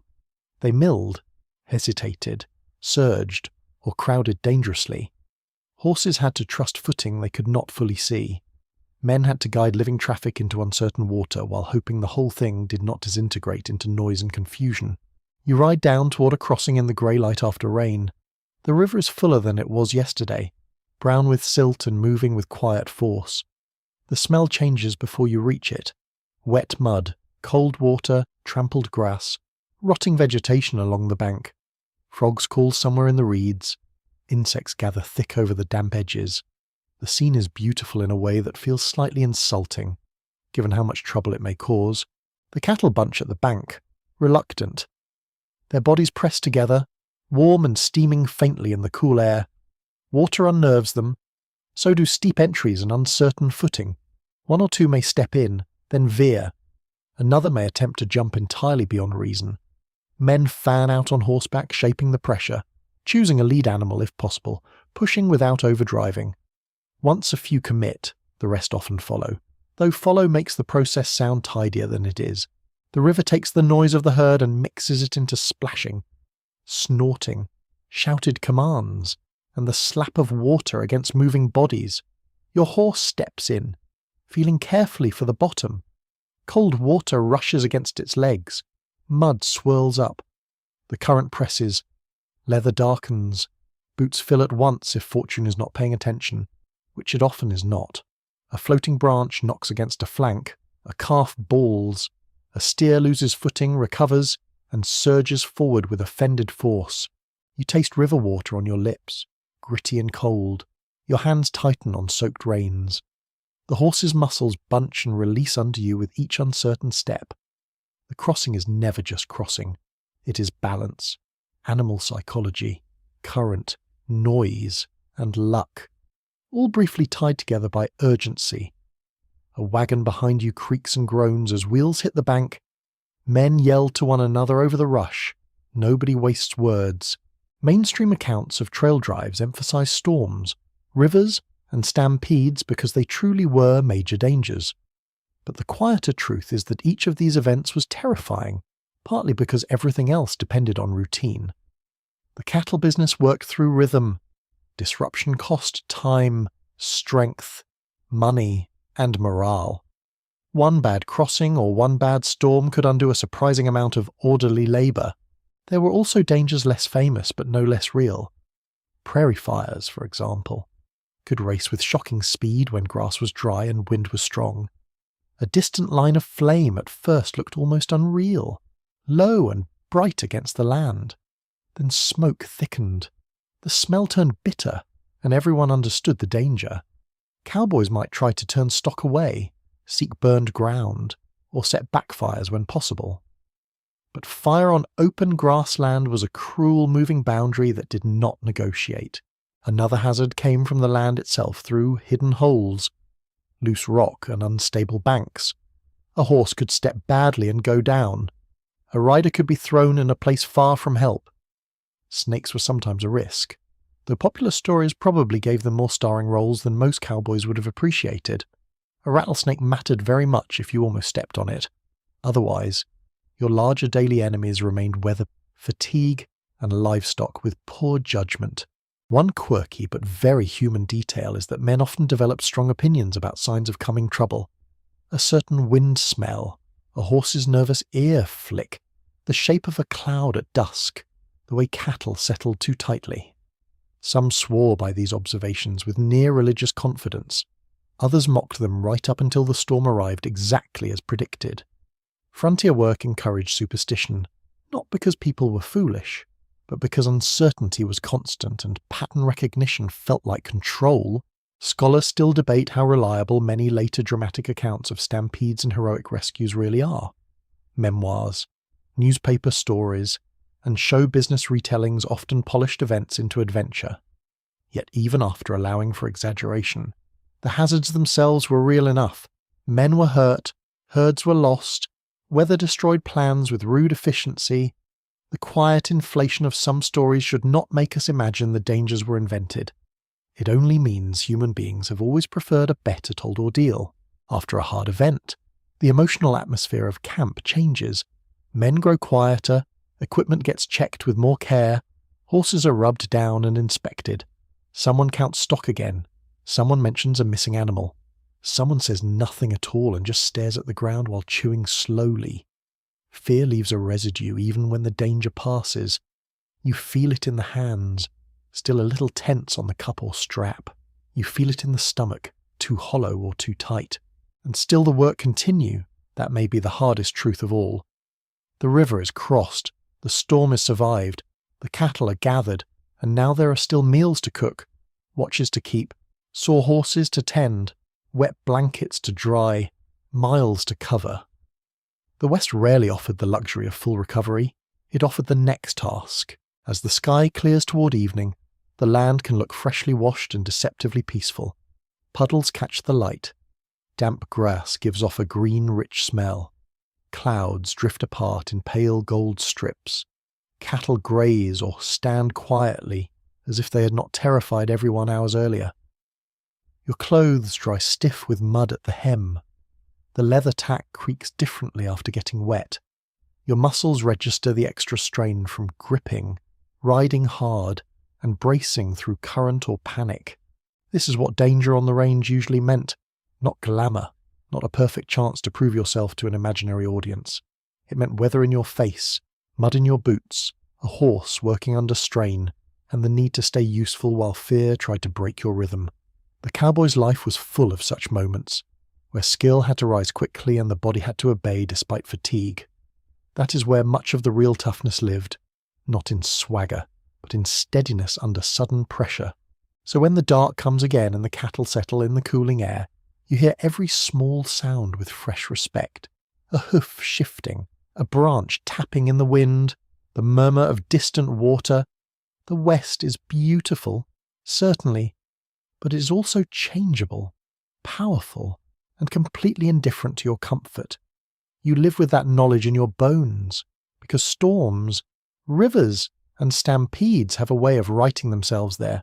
When people imagine a cowboy, they often picture one very specific man. He is white, solitary, weathered in a decorative way, and born somehow already knowing how to sit a horse with effortless authority. It is a tidy image. It is also far too small for the real West. The truth out on the range was more mixed, more human, and more interesting.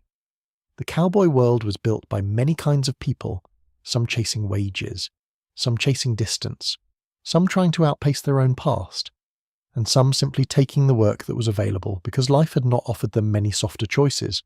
You see it best in a camp where several voices meet over one fire. Speech patterns differ. So do jokes, habits, songs, and silences. One man rolls his words in a southern drawl.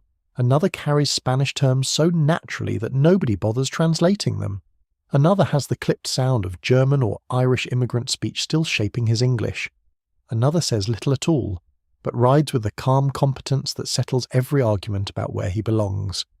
Out here, the horse and the herd are usually better judges than prejudice. Though prejudice certainly did not vanish with the horizon, a mainstream historical fact often missed in popular culture is that a significant number of cowboys in the post-Civil War West were black. Many were freedmen or the sons of enslaved people, moving into cattle work because it offered wages, mobility, and at least the possibility of a life not fully trapped by the same old structures. Estimates vary, but historians often suggest that roughly 1 in 4 cowboys may have been African American during parts of the cattle boom. That is not a tiny footnote. That is a major part of the labour force, quietly pushed out of many later retellings. You might ride beside such a man for days and learn that he handles cattle with patience, keeps his tack in decent order, and speaks only when there is something worth saying. Perhaps he has served in the army before, one of the Buffalo Soldiers, or perhaps he came west from Texas plantation country looking for work that paid in cash rather than promises. He may still face insult, exclusion, or lesser opportunities, because the West did not cure the nation's prejudices by magic. But on the range, competence had a blunt, persuasive force. A cowboy who could ride, rope, and keep his head in trouble commanded a practical respect that mattered. Mexican vaqueros formed another essential part of this world, and in many ways they shaped the cowboy tradition more deeply than the popular myth ever admitted. Long before the American cattle boom turned the cowboy into a cultural symbol, Spanish and Mexican horsemen had developed techniques of riding, roping, herding, and gear-making across lands that later became Texas, New Mexico, Arizona, and California. The very vocabulary of cowboy life carries that inheritance. Words like lariat, bronco, mustang, chaparreras, and rodeo came through Spanish roots and vaquero practice. The American cowboy did not spring fully formed from nowhere. He learned from people already doing the work. You notice this in the equipment and in the motions of the job. The way a rope is handled, the style of saddle, the use of spurs, the posture of a rider who sits deep and balanced rather than merely dramatic. A vaquero tradition could carry a level of horsemanship so polished that it looked almost effortless. Of course, effortless is what skill always looks like to the person who does not know how difficult it once was. Immigrants from Europe also entered cowboy life in noticeable numbers.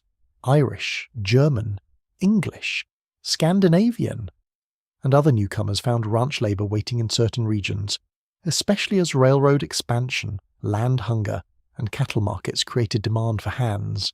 Not all of them arrived with ranch skills. Some had to learn quickly. You can imagine the awkward early days of a young immigrant who had perhaps handled farm work in one old country, but had never spent long hours with half-wild cattle under a sky this large. The West had a way of educating people in a hurry. Then there were Native Americans who worked as cowboys, scouts, ranch labourers, or horse handlers, though their place in the story is often complicated by dispossession, conflict, and shifting local conditions. Some communities had long equestrian traditions of their own after the spread of horses through the continent. Others adapted to cattle work as older ways of life came under violent pressure from U.S. expansion. The frontier liked to present itself as new, but it was always moving across older worlds already full of knowledge, loss, and skill. You also find young boys in this life, not tiny children in oversized hats, despite what some playful illustration might suggest, but youths barely into manhood, sometimes younger than modern readers would find comfortable. Ranch work often started early. A teenager who could ride, follow instructions, and make himself useful might be taken on as an extra hand. The West did not operate by modern ideas of prolonged adolescence. If your body could work, the economy was willing to discover that fact immediately. A young cowboy often carried himself with a very particular mixture of eagerness and error. He wanted to prove himself. He watched the older hands constantly. He copied how they tied gear, spoke to horses, and sat through discomfort without making a speech about it. He also made mistakes with impressive regularity. He might throw a rope poorly, mount too fast, miss a sign in the cattle, or waste energy showing off when steadiness would serve him better. The older men noticed everything. They teased, corrected, mocked, and occasionally taught with surprising patience when they believed the boy might yet become useful. That rough apprenticeship mattered. Cowboy skill was not something absorbed from scenery. It came from repetition, failure, and correction. A green hand learned how to manage a tired horse, how to judge cattle movement, how to handle weather, and how to stay calm when plans dissolved. The lessons could be uncomfortable. The frontier school had no soft chairs and very little praise. The social makeup of a crew was also shaped by economics. This was wage work. Men entered it because they needed income, because they had few better options, or because the job fit a wandering life better than settled labour did. Some were drifters by temperament. Others were drifters because land ownership, family circumstances, race, debt, or bad luck left them little else. The cowboy was often portrayed later as a romantic rebel against ordinary society. In reality, many were simply workers moving where labour could be found. One quirky and revealing detail is how nicknames flourished in this environment. Men became known by place, habit, appearance, or one memorable mistake. Texas Jack, Red, Shorty, Cherokee, Boston, Biscuit. Names like these stuck because crews were practical, and because a colourful label was often easier to remember than a proper introduction. Some nicknames were affectionate, others were gentle punishment. All of them helped build the strange temporary families of the trail, where a man might be known less by formal identity than by how he had once fallen off a horse into a creek, while pretending to look experienced. The cowboy world also included social boundaries and hierarchies that never fully disappeared. Race mattered, language mattered, reputation mattered. Some men advanced more easily than others into positions of authority. Some were trusted more quickly. Some had to prove themselves repeatedly to people who would have given another man the benefit of the doubt. Historians still argue about exactly how fluid cowboy crews were across different regions and decades, because the West was not one place with one social rulebook. A trail outfit in Texas might operate differently from a California ranch or a Wyoming spread. Still, it would be foolish to imagine that hard labour erased injustice. It merely forced people to work beside it. Freedmen often faced this contradiction directly. The cattle trade could offer wages and movement, but not equality. A black cowboy might be respected for his skills while still excluded from certain roles, lodgings, or public spaces in town. He might live in the same dust, face the same weather, and ride the same dangerous night herd, yet remain subject to prejudice that never completely loosened its grip. The romance of the frontier tends to blur these realities. The reality itself did not blur them at all. Women, too, stood near this story, though less often in the hired trail crews that dominate the legend, on ranches, in settlements, in supply roles, in family operations, and sometimes, as skilled riders and ropers in their own right, women shaped Western life constantly. The cowboy myth preferred an overwhelmingly male stage, but the actual West was full of women managing households, businesses, livestock, correspondence, hospitality, and survival under equally difficult conditions. Their work rarely fit the neat dramatic frame later storytellers preferred, which is one reason it deserves attention. Even among men, not everyone who looked the part carried the same history. One rider may have come from a farm, another from a former plantation, another from a city neighbourhood where horses had been rarer than clean opportunities. Another may have served in war, another may have crossed an ocean, another may have changed his name somewhere along the way. The open land could make a crew look uniform from a distance, but up close it was stitched from many pasts. You learn that a cowboy's authority often came not from where he was born, but from what he could do today. Can he sit a nervous horse? Can he spot trouble early? Can he stay calm in weather? Can he keep from making more work for everyone else? These are democratic questions in the hardest possible sense. They do not erase prejudice, but they do place skill in plain view where it cannot be denied forever. There is also loneliness in this mixed world. Men from very different backgrounds may share labour without sharing much of themselves. Some become friends, others remain polite strangers joined by necessity. Camp companionship had limits. A person could spend months with a crew and still keep his deeper history folded away like a letter not meant for public reading. That restraint was part temperament, part masculinity, part caution, and part simple exhaustion. After a full day's work, not everyone wished to narrate his soul to the beans, yet small exchanges matter. A cooking trick borrowed from one man's childhood, a Spanish term adopted into daily speech, a songline picked up from another rider, a joke carried from one camp to the next. Culture moves quietly through labour. That may be one reason cowboy life became so rich and so badly simplified at the same time. The real experience was mixed, improvised, and full of influence. The later myth preferred one face, one accent, one costume, and one story. Much easier for selling posters, much worse for telling the truth. A scholarly uncertainty remains around the exact numbers and proportions of different groups in various regions. Because records were incomplete, terminology was inconsistent, and later memory often filtered people into narrower categories than they lived by. Census records, memoirs, ranch archives, payroll books, photographs, and local histories offer clues. But the full picture remains imperfect. That uncertainty is not a weakness in the story. It is part of what makes the history feel alive. Real labouring worlds are messy. They leave partial traces. As the evening settles and you look around a working camp, the myth of the single cowboy type becomes impossible to maintain. Here is a black rider checking a cinch with practiced hands. There a Mexican hand rolling a cigarette and speaking softly about horses. Nearby an immigrant still carrying traces of another continent in his speech, while cursing at a stubborn bootlace in very fluent Western style, not far off. A young boy trying to look older than he is by the firelight. Same dust, same work, different roads into it. This is what life on the range really reveals. The cowboy was not one man. He was many men, from many places, pulled together by cattle, horses, wages, and the hard demands of the open West. Their lives did not blend into perfect equality, and they did not all share the same chances. But they did build the labour behind the legend together, whether later generations admitted it or not. Once you see that truth, the old narrow picture looks less grand, not more. Too much was missing from it. The real camp is wider, stranger, harsher, and far more human. Sooner or later, after enough dust, enough cattle, and enough evenings spent eating beans under the open sky, a town appears like a rumour turning solid.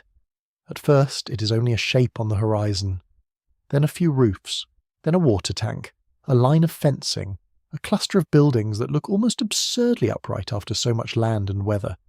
To a cowboy, town is not just a place, it is interruption. Noise after silence, boards after grass, cash after routine, trouble after boredom, sometimes all in the same hour. You ride in with clothes that have become permanent records of work. Dust sits in the seams. The brim of your hat has taken on a life of its own. Your boots are worn, your face is browned by sun, and your shoulders carry the settled heaviness of days spent outdoors. Around you, other riders sit a little straighter than usual, not because they have become elegant, but because town changes posture. You're suddenly visible in a different way. The smell reaches you before the main street does. Stable manure, frying meat, cigar smoke, beer, damp wood, spilled whiskey, harness leather, horse sweat, and that curious sour note that clings to crowded places where many people have been working, drinking, or pretending not to regret their choices. After the clean open smells of grass, dust, rain, and fire, a cattle town can feel both thrilling and slightly offensive to the nose. And then the sound. Wagon wheels rattling over packed earth, a hammer ringing from somewhere behind a board front, piano notes escaping through a saloon door, laughter that is either friendly or not, depending on the next sentence, a dog barking at a horse that has no intention of respecting it, men calling prices, names, insults, news. The whole settlement seems to speak at once, like it fears silence might take it back into the prairie if it ever pauses too long. This is where the cowboy legend grew fat on exaggeration. Town life made good stories. There were saloons, dance halls, gambling tables, barbers, bathhouses, boarding houses, general stores, and sometimes brothels, law offices, churches, or newspapers all competing for attention. A cattle town such as Dodge City or Abilene could become famous far beyond its size because it sat at the meeting point of money, livestock, railroads, vice, and restless male energy. It was easy for observers to turn this into drama. Sometimes it really was dramatic. More often it was simply crowded, expensive, and full of people trying to separate cowboys from their wages. You feel the first pull at once. Food that is not camp food, a bed that is not the ground, a bath, a shave, clean socks. These are not luxuries in town. They are temptations of the highest order. A man who has been living hard on the trail does not need much persuasion to spend money on comfort. Historians generally agree that cowboys often earned modest wages and could spend them quickly once they hit town. The pattern was common enough to become almost part of the profession's folklore. You might start sensibly. A meal in a cafe or hotel dining room if the town offers one. Suddenly the table is steady. The plate is ceramic instead of tin. There may be pie, actual pie. The smell of roast meat or fresh bread can hit you with nearly emotional force. You sit on a chair and realize, with mild surprise, that your body has forgotten how to relax properly indoors. Even your elbows seem uncertain what furniture expects from them. Then perhaps the bathhouse. For a cowboy, a real wash after weeks of labor can feel close to rebirth. The grime that has become a second skin finally softens and lifts. Soap smells almost too civilized. Steam opens every tired muscle. Water goes grey, then darker. Dust leaves your neck in thin streams. You scrub until your skin stings and still feel as if the range is clinging to you somewhere around the ears. No heroic frontier myth can compete with the sheer pleasure of being clean for 20 full minutes. Barbers also did good business in cow towns. A haircut, a shave, trim of the moustache, a bit of hair tonic, and suddenly a man who arrived looking like a windblown haystack can re-emerge with enough dignity to alarm the mirror. Some cowboys cared a great deal about appearance in town. Others pretended not to care while lingering suspiciously long near polished boots or bright neckerchiefs in a shop window. Vanity survives rough labour quite well. It merely becomes strategic. And then there is the saloon, the most overperformed building in Western memory, and still, in truth, a major feature of town life. Saloons offered drink, gambling, warmth, conversation, news, and a kind of rough public theatre. They were social centres, not just dens of violence. Men gathered there to hear about cattle prices, rail schedules, job openings, politics, weather, and who had humiliated himself last Tuesday. They also went there because after enough miles behind a herd, a room full of light and noise can feel irresistible. The saloon atmosphere wraps around you at once. Tobacco smoke hangs in the air, glasses clink, boots scrape the floorboards, cards slap the table in hard, dry beats. The piano may be lively, out of tune, or both. Beer smells yeasty and damp. Whiskey stings the nose before it reaches the mouth. Somebody laughs too loudly. Somebody else is already leaning into an argument that began, perhaps, as a conversation about absolutely nothing. This is where the public imagination insists every cowboy immediately starts a fistfight, loses a week's wages, and flirts with disaster before breakfast. Sometimes, to be fair, the imagination is not entirely wrong. Cowboys did drink. They gambled. They spent money unwisely. They found themselves in trouble with impressive efficiency on occasion, but the reality was broader and less cinematic. Many simply wanted a meal, a drink, a little amusement, and a break from the trail. Disorder happened because towns concentrated young men, money, alcohol, pride, and boredom in close quarters. That combination has never needed much historical assistance. One quirky truth is how rapidly reputations could grow in such places. A man might ride into town unknown and leave with a nickname, a story, and a scandal, all by midnight. Maybe he won an improbable hand of cards. Maybe he got thrown by a horse in front of witnesses. Maybe he attempted dancing with confidence unsupported by talent. Cowtowns were excellent machines for turning ordinary foolishness into lasting legend. The famous gunfighting West was, in many cases, less constant than later stories implied. Violence certainly existed, and some cattle towns became rough enough to justify strict local controls. Marshals confiscated weapons. Ordinances tried to limit open carrying in town. Tensions ran high when trail crews arrived with cash and spirits. Yet historians still argue over how much sensational reporting and later entertainment inflated the frequency of deadly showdowns. A noisy shove at a bar could become a wild frontier clash by the time a newspaper smelled opportunity. Towns had economic traps everywhere. A new shirt looks better under lamplight. A gambler at the next table seems beatable until your wages vanish into his pocket. A glass becomes two. A cheerful evening becomes a room charge, a laundry fee, a boot purchase, a barber bill, and somehow a silver watch chain you absolutely did not need but admired for 7 minutes too long. The Cowboys' pay, hard-earned on the trail, could loosen very quickly amid town lights. General stores and outfitters had their own persuasive magic. Saddles, knives, tobacco, canned goods, socks, hats, cartridges, sewing needles, harness parts, blankets, coffee, and little imported luxuries from far away.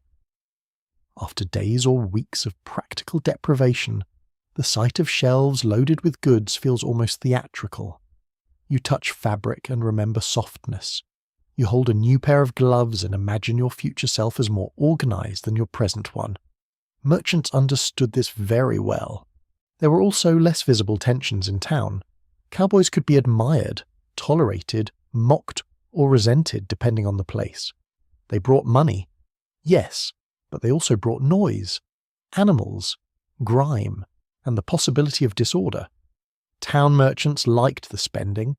Town residents did not always love the aftermath. A cattle drive crew might be welcome at noon and tiresome by midnight. Economic usefulness and social respect are not always the same thing. A lesson the working world rarely stops teaching. You notice how quickly stories start forming around every ordinary thing. A rider arriving fast becomes a desperate escape. A loud card game becomes a grudge match. A boast becomes a threat. Even clothing plays into it. A man in dusty trail gear can be transformed by the observer into a frontier desperado simply because he looks tired, armed, and mildly annoyed. Tall tales grow in places where boredom, commerce, and performance overlap, and cowtowns had all three in abundance. Dime novels and later Wild West shows fed hungrily on these places. They took fragments of real town life and inflated them into spectacle. The cowboy became cleaner, braver, deadlier, and more romantically doomed with every retelling. The town became a stage for constant duels, impossible horses, and dramatic rescues. Real towns were stranger. They had mud, bookkeeping, freight bills, bad coffee, laundresses, preachers, prostitutes, drifters, lawyers, stable boys, newspapermen, and women trying to keep respectable businesses running while men loudly attempted not to behave. A scholarly uncertainty remains about how fully cowboys themselves embraced the myths forming around them in their own time. Some clearly enjoyed the performance and dressed or acted the part when occasion allowed. Others treated it with amusement, indifference, or quiet irritation. It is entirely possible for workers to dislike a stereotype and still occasionally use it to their advantage. Human beings are versatile that way. Dance halls added another layer to town life. Music, bright lamps, perfume mixing with smoke, polished shoes tapping boards, laughter edged with negotiation. For men fresh off the trail, this world could feel dazzling and unnerving at once. A cowboy may ride cattle competently through a storm and still become shy in a room with music and women watching.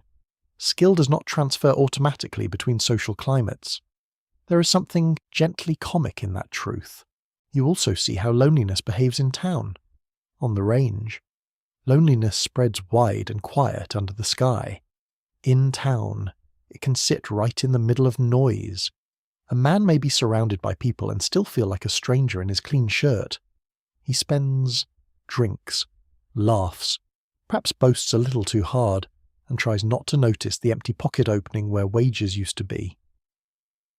There is a reason some cowboy stories grow larger in town. Noise is good camouflage for private sadness. Not every visit ends badly. Some men handle their money with caution, purchase what they need, enjoy a meal, sleep indoors, and leave with dignity mostly intact. Others write letters, pick up mail, arrange future work, or simply appreciate a little temporary order before returning to rough conditions. Town was not only vice, it was logistics. Paydays happened there, supplies moved through there, news travelled there, rail connections link the cattle trade to national markets through places that often looked ramshackle, but served enormous economic purpose. By morning, the spell changes. Streets that glittered under lamplight now show mud, horse droppings, broken crates, tired faces, and all the ordinary debris of commerce. The piano's quiet. The saloon door looks less dramatic in daylight. A man who felt rich 12 hours ago may now count coins with grim attention. The town has done its work. It has fed you, entertained you, relieved you of some money, and perhaps given you a story polished enough to repeat. This is how legend grows, not only from exceptional events, but from the retelling of ordinary ones under conditions favourable to exaggeration. A sharp game of cards becomes a battle of wits. A drunken argument becomes a town nearly shot to pieces. A dusty arrival becomes the entrance of a frontier prince. Cowboys themselves sometimes help the process along, because storytelling is one of the oldest forms of recreation available to tired human beings.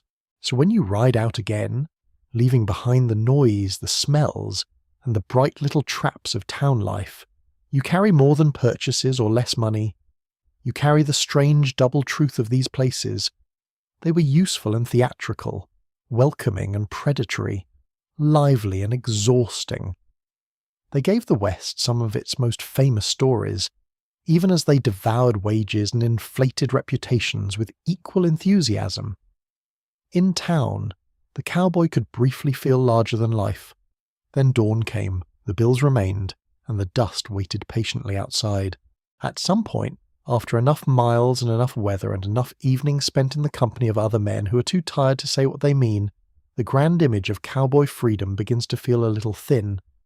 From a distance, your life looks enviable.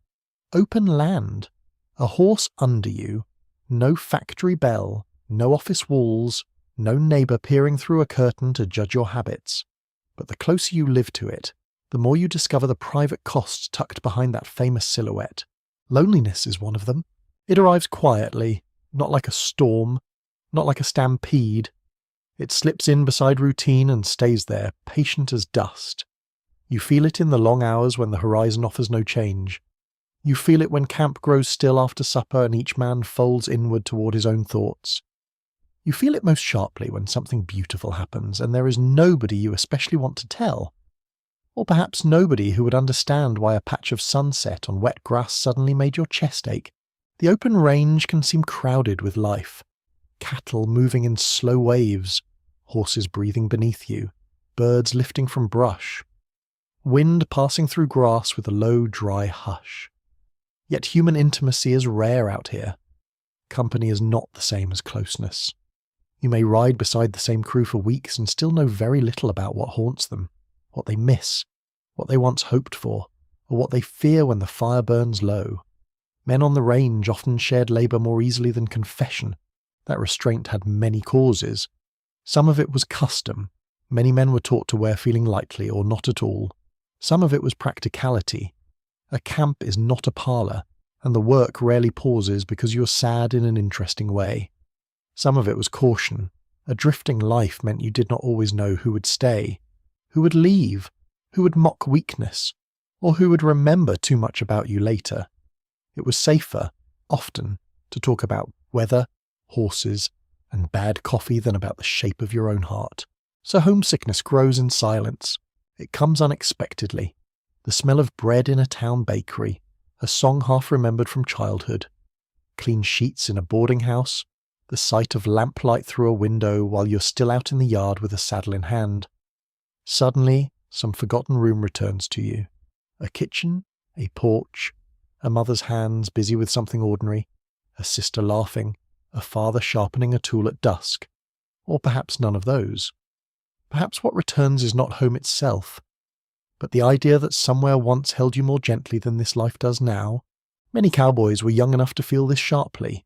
A man in his late teens or early 20s can look competent from the saddle and still be carrying enormous uncertainty inside. He may joke well enough. He may ride hard. He may take correction without complaint. But youth has its own hidden loneliness, especially in a hard profession where the expectation is that you simply become tough by being told to. Sometimes that works. Sometimes it leaves quiet bruises nobody notices. The body contributes to this mood more than pride likes to admit. Ongoing pain changes the mind. A sore back, bad sleep, cracked lips, tired eyes, and chronic discomfort can flatten the spirit even when no crisis is present. The cowboy legend likes pain only when it looks dramatic. Real pain is repetitive. It nags. It drains delight from little things. It makes a joke less funny and a sunrise less stirring when you have not slept properly for 3 nights, and your shoulders feel as if they belong to an older man. Then there is the strange loneliness of motion itself. A cowboy is often going somewhere without exactly arriving. Trails end. Yes, ranch jobs begin and end. Towns appear and vanish behind you, but the life can become a chain of temporary places. A bedroll here, a bunkhouse there, a boarding room for a week, another trail, another season, another herd. The horizon promises possibility. But possibility is not the same thing as belonging. A mainstream truth of frontier labour is that many working people moved often because economic stability was fragile. The cowboy was no exception. Cattle work could be seasonal. Wages were limited. Injuries interrupted employment. Drought, harsh winters, market shifts, and changing ranch systems affected hiring. This meant a man might spend years in motion not because he adored wandering in poetic fashion, but because settled security kept staying just out of reach. That has emotional consequences. It is hard to build lasting attachment when your life is packed into what you can carry. Hard to imagine marriage, a house, or rooted adulthood when your nearest regular companion is a saddle blanket that smells faintly of horse and old rain. Some men wanted settled lives and eventually reached them. Others drifted longer than intended. A few may have preferred drifting. But even preference can have lonely edges. You see it in the way some men handle letters. Mail, when it reaches a cowboy at all, carries enormous weight. A single envelope may be opened slowly, read privately, folded carefully, and stored as though it contains warmth itself. The paper smells faintly of ink, dust, maybe perfume if fortune and sentiment have teamed up. The words may be simple, almost painfully ordinary. News of a cousin, a crop, a baby born, someone ill, a neighbour married. Yet those ordinary details can strike with surprising force because they belong to a world of continuity, and continuity is scarce on the range. One quirky but revealing habit among some frontier workers was the keeping of small sentimental objects, a photograph, a ribbon, a prayer card, a lock of hair, a pressed flower tucked into a book or folded paper. These things sound delicate beside rope burns and cattle drives, which is exactly why they matter. Hard lives do not erase tenderness. They often hide it in smaller places. When men do speak personally, it often comes sideways. A remark about how long it has been since someone tasted proper pie.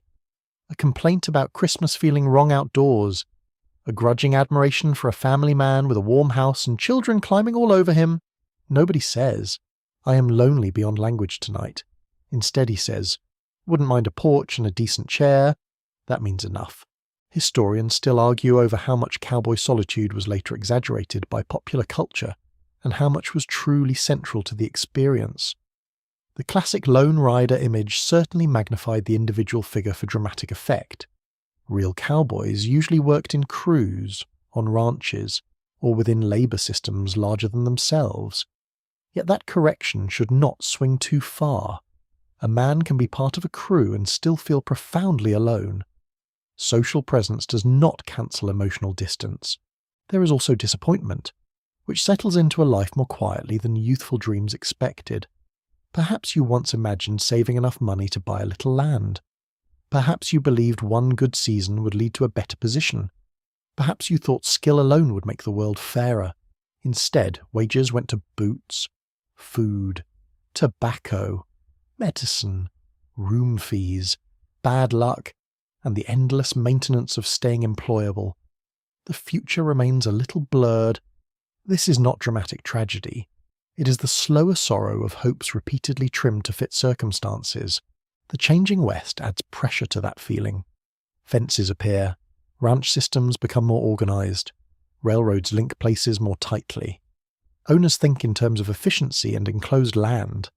The old image of endless roaming grows less practical, less real.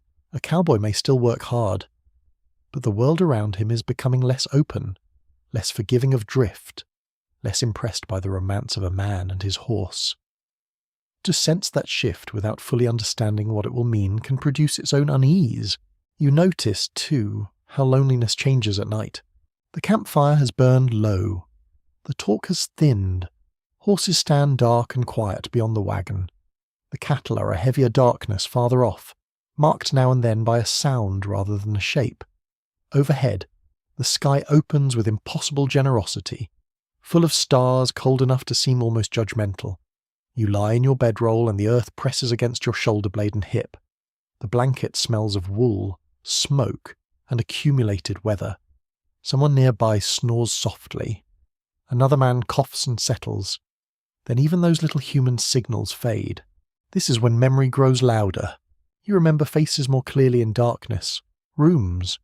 Rain on a roof. A church bell. A dog barking behind a fence. The weight of a real mattress. A woman's laugh. The way a kitchen sounds when dishes are being put away and the day is ending indoors.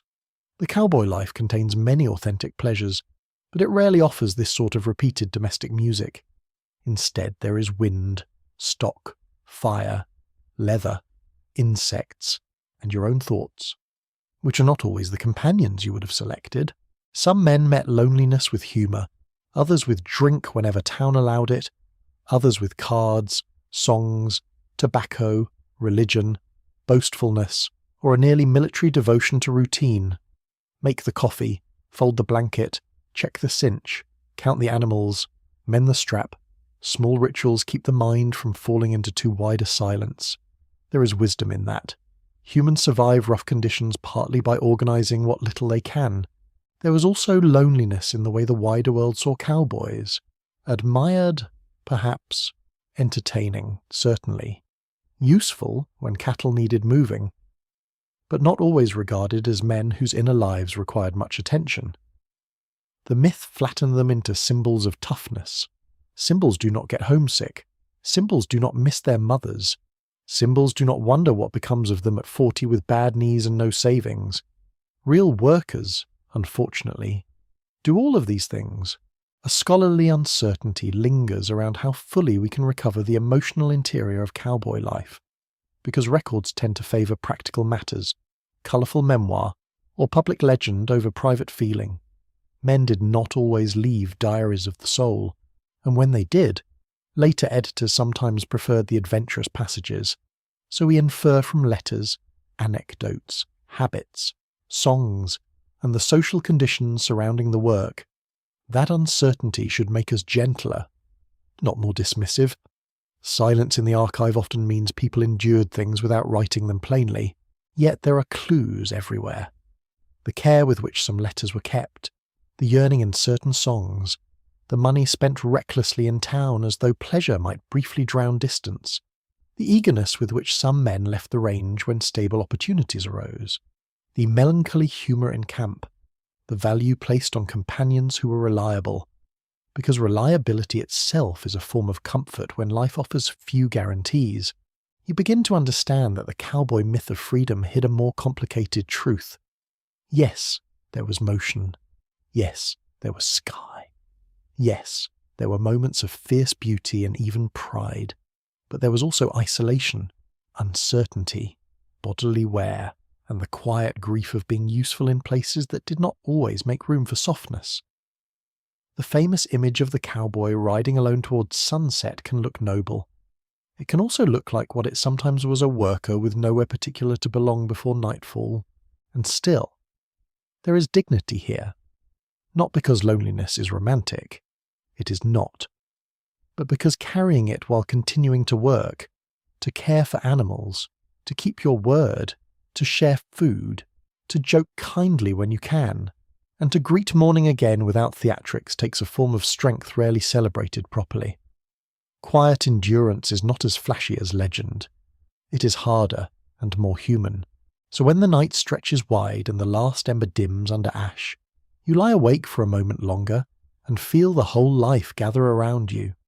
The smell of dust in the blanket, the ache in your hips, the distant breathing of cattle, the horse shifting weight in darkness, the cool air brushing your face, and beneath all of it, the tender, stubborn ache of being a person far from home in a world that keeps moving. That, too, was part of what life was really like for cowboys in the Wild West. At first, the change comes in pieces so small you could almost mistake them for passing inconvenience. A new fence line where last season there was none, more talk of deeds, leases, boundaries, and improvements. A railroad spur pushing farther into country that once answered only to weather and distance. A ranch owner studying not just cattle, but numbers, freight rates, wire costs, and the price of winter feed, with a look that suggests the future may belong less to riders than to records. The old open west does not vanish overnight, it tightens. For a cowboy, this tightening is not merely scenic, it changes the very meaning of the job. On the open range, movement shaped life, cattle drifted, grazed broadly, and were gathered or driven across long distances to market. Space itself was part of the system. But once land becomes more enclosed, more measured, and more aggressively claimed, the cowboy's work shifts with it. Riding remains, certainly. So do cattle, weather, horses, and hard labour. Yet something in the emotional scale of the life begins to alter. The horizon still looks wide, but the rules underneath it grow narrower. Barbed wire plays a larger role in this transformation than its humble appearance might suggest. Thin strands of twisted metal do not sound poetic, and perhaps that is exactly why they matter. Poetry often retreats when accounting arrives. The spread of barbed wire in the late 19th century allowed ranchers and farmers to enclose land more cheaply and effectively than with wooden fencing across vast plains.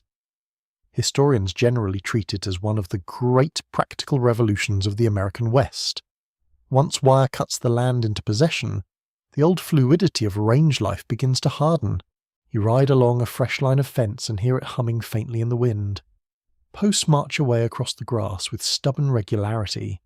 The wire catches the sun in little mean flashes. There is something almost rude about it. The prairie, which once seemed content to spread in broad, untidy freedom, is being taught straight lines. Horses learn to respect the barrier. Cattle learn it less willingly. Men learn that space itself now has owners who expect obedience. Fence building becomes its own exhausting labour, digging post holes in hard ground, carrying heavy posts, stretching wire taut enough to hold, repairing breaks after storms, cattle pressure, or human anger. This is a different texture of work from the long trail drive. Less drifting horizon, more repetitive boundary. A cowboy may still ride all day, but he rides to inspect, mend, count, and confine. The romance, if there ever was much of it, becomes even harder to locate under the practical tasks. Of course, the arrival of wire was not peaceful. Fence cutting, range disputes, and conflict between large ranch interests, smaller operators, and farmers made the changing West a tense place. Land that had once been used loosely or communally in practice became increasingly contested under law, force, and wealth. A fence could mean security for one person, and exclusion for another. It could mean control, investment, and improved management. It could also mean the end of the movement that had defined a way of life. Railroads pushed the change further. They had always hovered near the cattle story through markets and railheads, but as lines spread deeper into the West, They reduced the need for the epic long drive that had made the cowboy famous. Why spend months moving stock overland if cattle could be shipped more efficiently from closer points? The railroad does not eliminate cowboys. It reorganizes them. Ranch work grows more local, more systematized, more tied to settled business than to sweeping migration. You notice it in the rhythm of the year. Work becomes centered more often on ranch routines. Seasonal roundups, branding, carving, fence repair, haying, and local movement of stock rather than heroic journeys across great open distance. The cowboy remains a labourer, but now one nested more visibly inside a business structure that values efficiency over legend. The horse is still essential, so is skill. Yet the age of spectacular cattle drives begins to narrow into memory even while some men are still young enough to have ridden them. Then winter delivers its own judgment. The catastrophic winters of the 1880s, especially the terrible season of 1886 to 1887 in parts of the West, became a brutal lesson in the limits of open-range optimism. Severe cold, deep snow, starvation, and stock losses devastated many operations. The weather exposed the weaknesses of overgrazing, loose management, and speculative expansion. Cattle empires that had seemed unstoppable learned that the plains could still enforce old terms. Men who had trusted size and luck suddenly had to reckon with feed, shelter, and a harsher arithmetic. You can imagine such a winter settling over the land with quiet menace, snow crusting hard over grass, wind driving through every gap in clothing, cattle turning away from drifts, unable to graze, horses standing dull and miserable with ice in mane and tail. The smell of the range changes entirely. Less dust, more frozen dung, cold hide, damp wool, and that metallic sting of air so sharp it hurts the nose. Every chore becomes slower, heavier, and more punishing. Water freezes, fingers lose feeling. Men curse less because the cold steals words. A cowboy in this new West must adapt not only to enclosure and commerce, but to the realization that old assumptions may no longer work. Big herds are not enough. Land alone is not enough. Riding skill alone is not enough. Feeding strategies, winter preparation, water control, breeding decisions, and record-keeping matter more now. The cowboy who once embodied motion becomes part of an increasingly managed agricultural system. Still hard, still outdoor, still physically demanding, but less mythic in the eyes of those who miss the earlier age. One quirky sign of change is the growing importance of paperwork in a world that once preferred memory, marks, and handshake arrangements, ledgers, contracts, freight records, brand registrations, land claims, and legal notices begin to shape ranch life more forcefully. Somewhere, while you're mending wire with split knuckles and frozen fingertips, another man in cleaner clothes may be deciding the future of the operation with ink and figures. It is an old story. The ones who labour outdoors do not always control the terms of what their labour becomes. The cowboy image, meanwhile, starts to detach from the daily reality of the job. Even as practical cattle work changes, the public becomes more fascinated with the cowboy as symbol. Dime novels had already done some of this work. Then Wild West shows expanded it. Performers like Buffalo Bill helped package frontier labour, conflict, and horsemanship into entertainment for audiences hungry for national myth. The cowboy on stage became cleaner, clearer, more heroic, and easier to understand than the tired wage worker on an actual ranch. That transformation is strange to live through. Imagine spending years in dust, heat and cold, earning modest wages for rough labour, only to watch your profession reborn in public imagination as a shining emblem of independence and masculine grace. Parts of it are flattering or are naturally, and many people enjoy being admired. Yet the myth also steals something. It smooths out the soreness, the monotony, the low pay, the mixed backgrounds, the uncertainty, the loneliness, and the endless maintenance. It takes labour and turns it into pose. Some actual cowboys entered shows, rode in exhibitions, performed rope tricks, or leaned into the growing fame of Western style. There was money there, or at least the possibility of it. Skill that once served cattle could serve audiences too. A horse still had to turn sharply. A rope still had to fly true. The crowd gasped instead of a trail boss nodding. It was work of another kind, less dirty perhaps, but equally dependent on practice. Historians still argue over exactly when the cowboy era ended, because that depends on what one means by the term. If you mean the period of large iconic trail drives across relatively open land, that era narrowed earlier. If you mean ranch labour performed on horseback, it continued much longer and in many places never truly disappeared. If you mean the cowboy as national symbol, he may have grown more powerful after the practical conditions that created him had already changed. This uncertainty is useful. It reminds you that history rarely closes a door with one dramatic slam. Instead, lives blur through transition. You may find yourself one year repairing fences on enclosed pasture, another year helping with a roundup, another year wondering whether the younger hands know anything at all about the old long drives except what they have heard embellished in town. The work remains demanding, but the culture around it shifts. Better saddles, perhaps. More settled ranch compounds. Different hiring patterns. More towns. More telegraph lines. More trains. More law. More property. More expectation that land should stay put on paper even if weather still refuses. There is also a generational feeling in these changes. Older hands remember more open movement, more improvisation, more distance between settlements. Younger ones inherit a West already partly organised, partly fenced, partly narrated for them by stories. Each side may misunderstand the other slightly. The older man may see softness where there is simply difference. The younger may see nostalgia where there was once genuine freedom of operation, even if that freedom was always tied to hard labour and unstable economics. You feel the symbolic shift in town as well. The cowboy outfit begins to carry an identity beyond necessity. Boots, hats, spurs, chaps, scarves. All the practical clothing of labour start becoming signs readable to outsiders as style, character, even national essence. The very garments that once protected against brush, sun, dust, and rope now acquire theatrical power.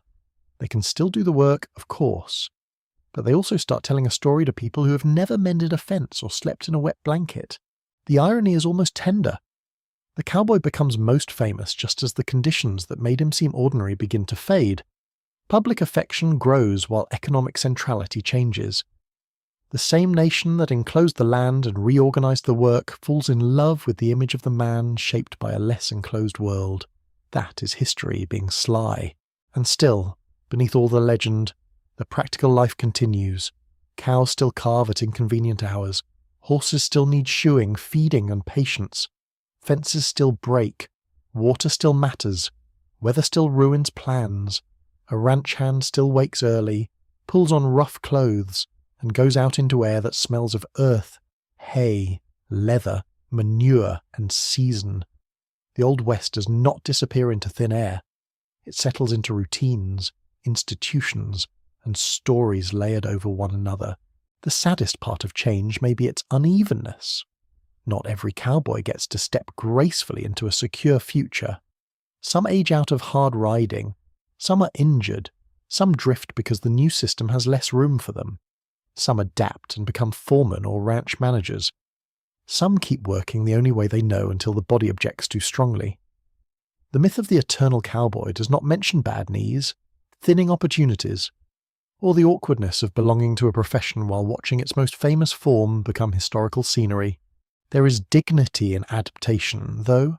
A man who learns new methods, manages enclosed herds, handles winter feed, reads market conditions, and still rides well, has not become lesser because the world changed.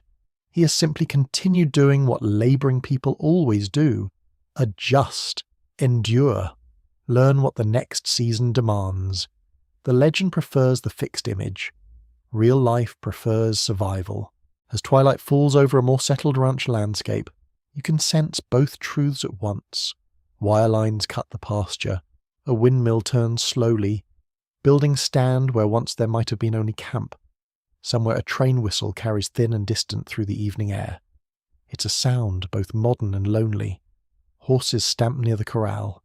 Cattle move in fenced shadow. Smoke rises from a more permanent chimney than a trail fire ever offered. The West has changed, but it has not grown soft, only more organised, more claimed, more legible to money, and the cowboy, strangely enough, is already passing into legend while still standing there in his worn boots. You can almost feel the myth forming around the edges. A child in town staring at a rider as though he belongs to story. A newspaper sketch turning a practical ranch hand into an emblem. A stage performer twirling a rope for applause. A photographer asking a man to stand just so, with hat brim low and shoulders square, until labour becomes image, and image begins its long independent life. The real cowboy was never only that image. He was poorer, dirtier, more tired, more various, and more vulnerable than legend liked to admit. He belonged to a world of wages, weather, animals, race, hardship, routine, and the endless small skills required to stay useful. Yet perhaps that is exactly why the legend endured. People sensed, beneath the pose, a life with real weight in it. A life lived close to land, work, and risk. A life already slipping away as the modern world laid down wire, track, law, and memory. Now the evening settles more gently. The air cools around you and takes the sharp edge off the day. The horses stand quiet in the dimness, their shapes softening as light drains from the pasture. Far off, the last gold lingers on the horizon, then thins into silver and blue. The smell of dust gives way to hay, faint smoke, and the clean hush that comes after work is finally done. You no longer need to chase the horizon. It simply rests there, calm and unreachable, like a thought you do not need to finish. You feel the weight of the saddle lifted away. Your shoulders ease, your hands, roughened by rope and leather, grow still at last. Night insects begin their patient music. A breeze touches the grass and the wire with the softest whisper, as if the land itself has lowered its voice. The world is not asking anything more from you now, so you let the images drift. A hat brim against sunrise, coffee steaming in cold air, hooves in mud, firelight on tin cups, rain moving over the plains, a fence line fading into dusk. None of it needs to be sorted or judged anymore. It can simply float past, one quiet scene after another, until the Old West becomes less a hard place of effort, and more a wide, dim country of memory. And as the stars appear, gentle and unhurried above the darkening range, you can let the legend soften too. Not the loud, polished legend of shows and stories, but the quieter truth beneath it. A working life. A difficult life. A human life. You rest with that truth now, while the night folds itself over the land and the last sounds grow faint. The cattle are settled. The horses are calm. The fire burns low somewhere beyond sight, and you, at last, can drift with the cool air into stillness, leaving the long roads, the rough days, and the fading frontier to sleep beneath the stars.